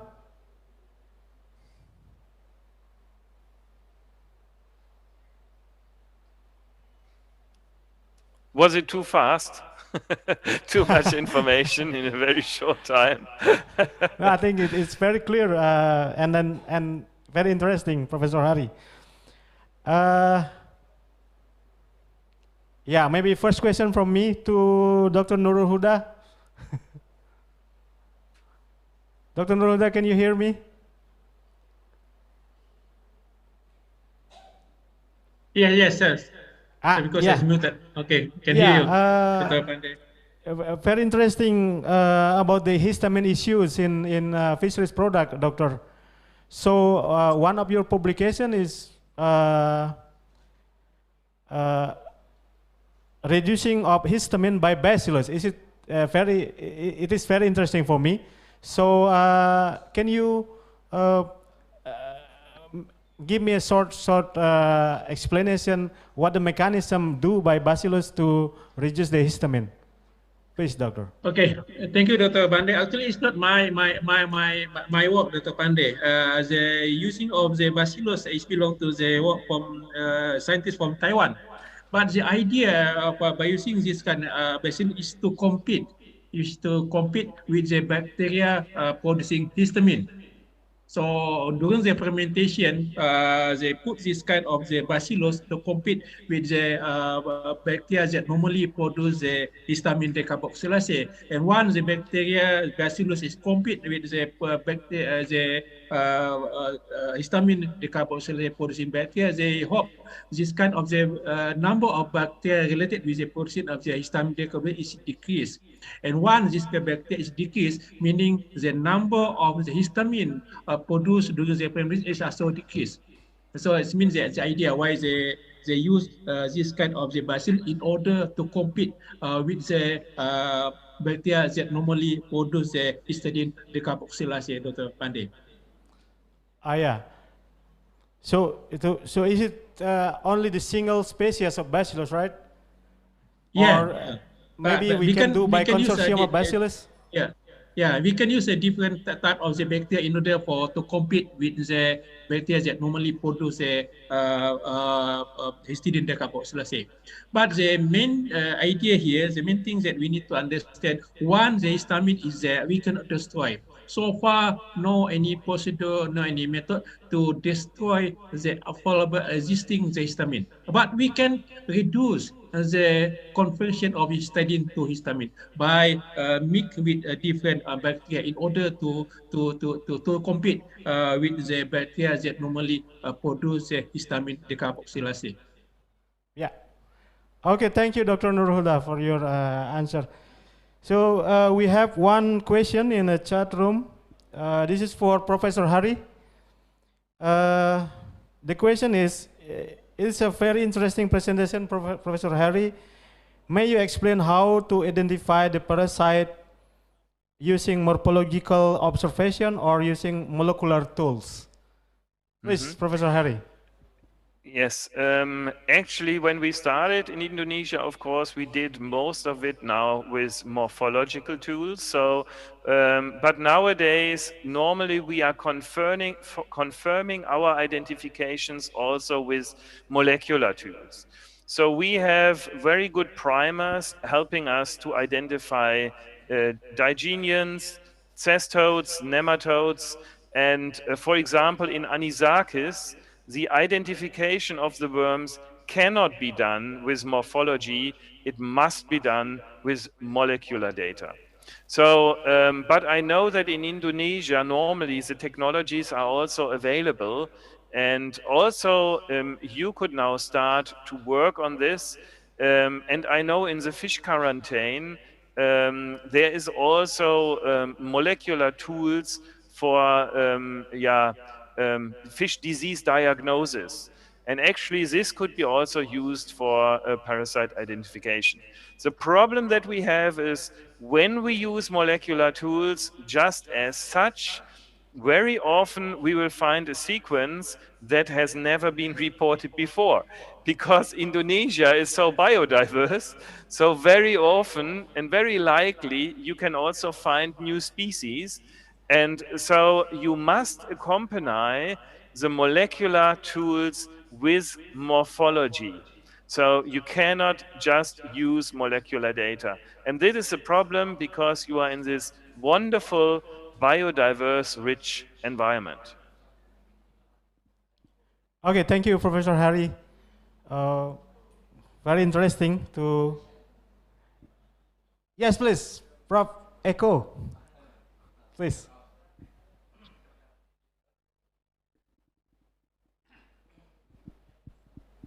Thank you for the opportunities. I have a question for Prof. Hari Palem. Nice to see Actually, you. when my reason come to Bali is want to meet with you, but I'm not lucky yet. Okay, okay. I have two question. I follow many your paper, many. I have two questions. The first one is what is the main challenges to study parasite and fish marine species in Indonesia? And the second one is what is the main data requirement for use parasite as biological indicator? Thank you very much. Okay, so I think the challenges are what I already said, that you have a very high biodiversity, and therefore sometimes it will be very, very difficult to really deal with the exact name of the parasite that you will detect. So this is a problem. And but on the other hand, and this already concerns the second question, if you, for example, have a parasite, you don't know really the name, you only have the genus, but it has very certain characteristics that you can always identify it, you can already use such a parasite which you never really have identified, and you don't know whether it's a new species. You can even use this parasite as a biological indicator for fisheries purposes or for aquaculture farms. So that means I think we now know enough. And also in other parts of the world, taxonomy has progressed. So we now have enough background information also to work with your biodiversity, even if we don't know the exact name. The only important is now in terms of taking the data, it is important that you at least monitor and you make photos, you use only parasites that are really readily identifiable. Because the taxonomy, you know, can be done in the next forthcoming years. Yeah, so you can detach now the taxonomic description of the parasites from the biological indication function.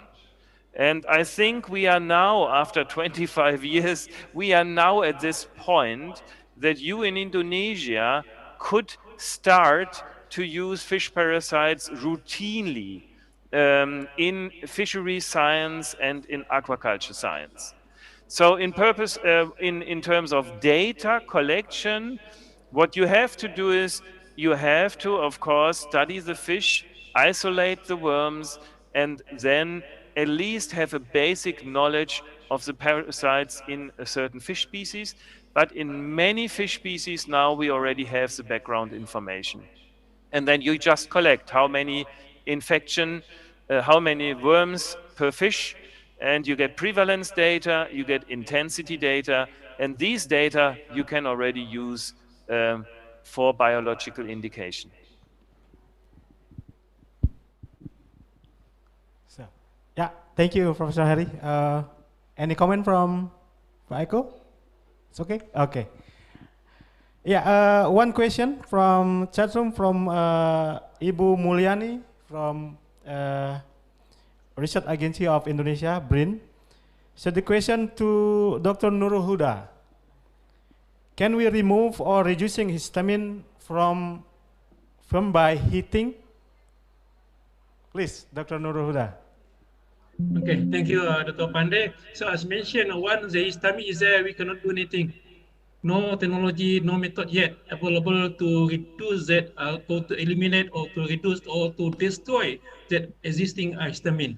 So what we can do, as mentioned by the work from the scientists from Taiwan, we just use some starter in order to compete or to inhibit the growth of the bacteria responsible for the production of histamine. But one histamine there, no, we cannot do nothing. It is will there forever. So far, no technology available, no method available to reduce the existing histamine. So I hope by the development of the knowledge, maybe next time, maybe something we can find, we can explore the method in order to reduce or to eliminate or to destroy the existing histamine. But so far, the best way in order to provide the more safe product for the consumption is by make sure that the raw material is in the fresh form. Meaning we need to pay attention for the court procedure for the post-harvest of the marine product in order to reduce the probability of the bacteria that are responsible for the conversion of the histidine to histamine. I think it's all my answer, Dr. Pandey. Yes, thank you, Dr. Nurul Huda. Any question from, okay, from the chat room? First, I will read from the chat room. The question to Professor Hari. This is from Dr. Charles.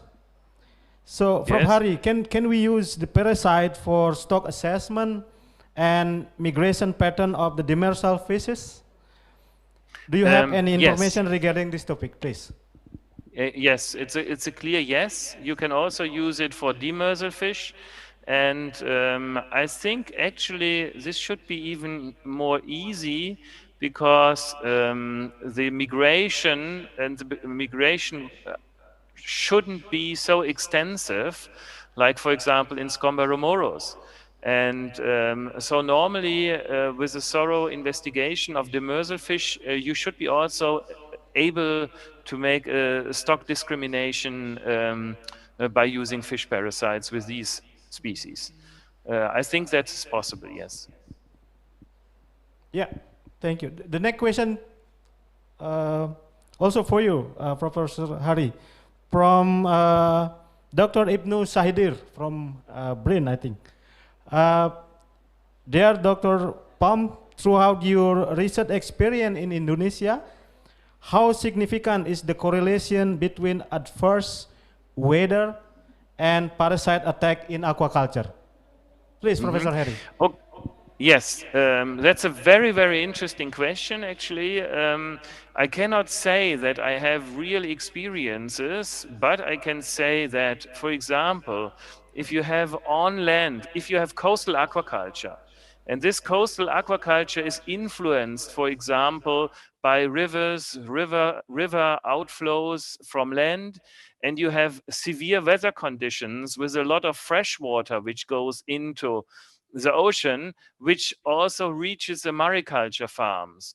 What will happen is that this waters will affect the fish in the net cages, and it will also affect the ectoparasites. So those parasites that are sitting on the outer surface. And some of the parasites we know that you have are those ones that are living from bacteria, for example. And if there's a lot of detritus and a lot of outflow flushing through the mariculture farms, these parasites can explode in numbers.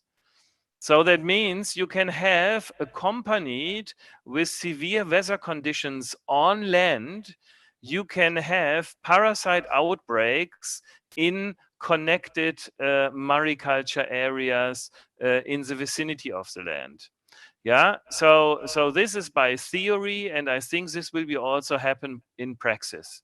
But we never studied it. Yeah, we never really sampled before severe heavy conditions, weather conditions and after. We did not do this so far, but this is most likely to happen because of the biology of the parasites and the ecology of the fish in the net cages.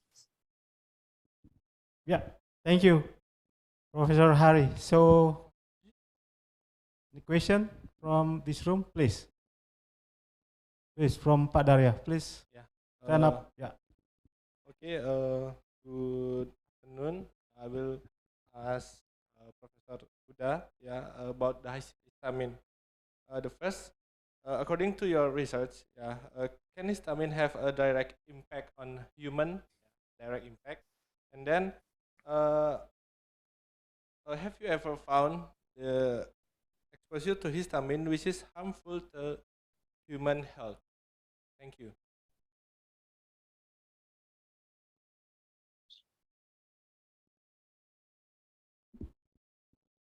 Yes, please, Dr. Nur Huda. Yes, yes, thank you for the question. I think the more significant effect of the histamine for the human health is related with the allergic reaction. But so different people come with different sensitivity to the allergic reaction, different sensitivity to the histamine contamination. For if some people that very sensitive to the histamine contamination, so maybe the effect to the human health will be really significant. But if the people is quite quite strong and quite not really sensitive for the histamine, maybe the effect to his or her health is not significant. So meaning the status of the personal health is will influence the effect from the consumption of the fish with higher histamine content. But in general, as mentioned, in general, consumption of the fish product that already contain histamine in concentration of the 200 ppm is already associated with the illness. So meaning the 200 ppm is a limit. So we need to make sure that the histamine content must be not more than 200 ppm. If more than 200 ppm, it will affect significant effect to the human health. So why different countries come with different regulation? But for example, for the Western people, maybe they really sensitive for the histamine content, they put regulation. The histamine content in the fish product must be not more than 50 ppm. For other country, maybe they set up more, 200 ppm. But we can use the in general, 200 ppm is the limit of the histamine content to make if more than 200 ppm will affect significantly for the human health in different form. But the general form is allergic reaction, especially from the skin.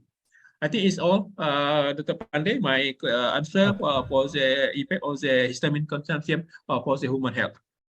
Okay, thank you, Dr. Nurul Huda. So, because we have limited time, I think we will close this session. So, thank you for your excellent information and interesting presentation in this session.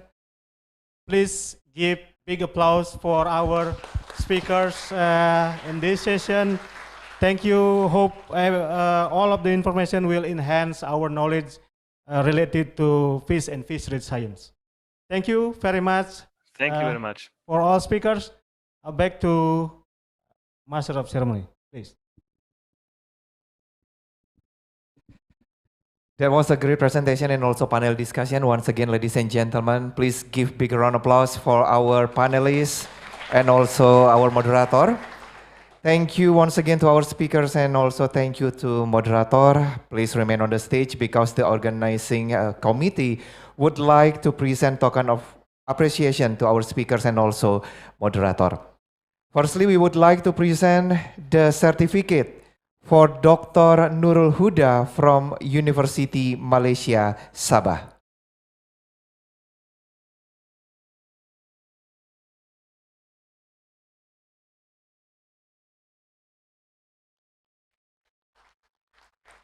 Once again, thank you very much, Dr. Nurul Huda from University Malaysia, Sabah. The second one, the certificate is given to Professor Harry W. Palm from Rostock University, Jerman.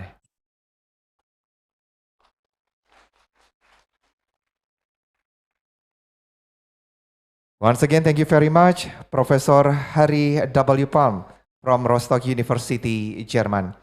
And now kindly be invited Chairman of the Indonesian Ethology Society, Professor Dr. Krismono, and also Chairman of Organizing Committee, Ibu Dr. Nyomandati Pertami, to present the tokens to our moderator, Bapak Dr. Pandegede Sasmita Juliantoro.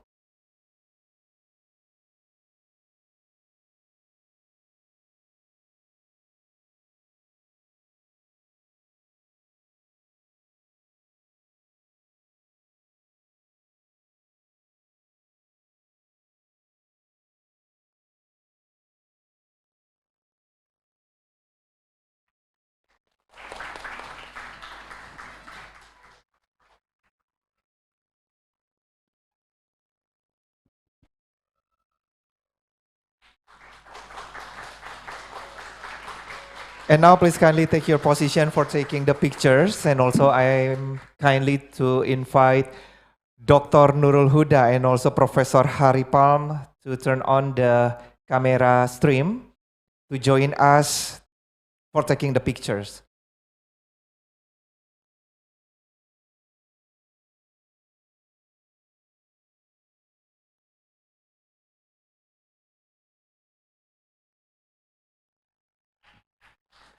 Well, once again, thank you very much to all speakers, moderator, Professor Krismono and Ibu Dati Pertami, you may take your seat.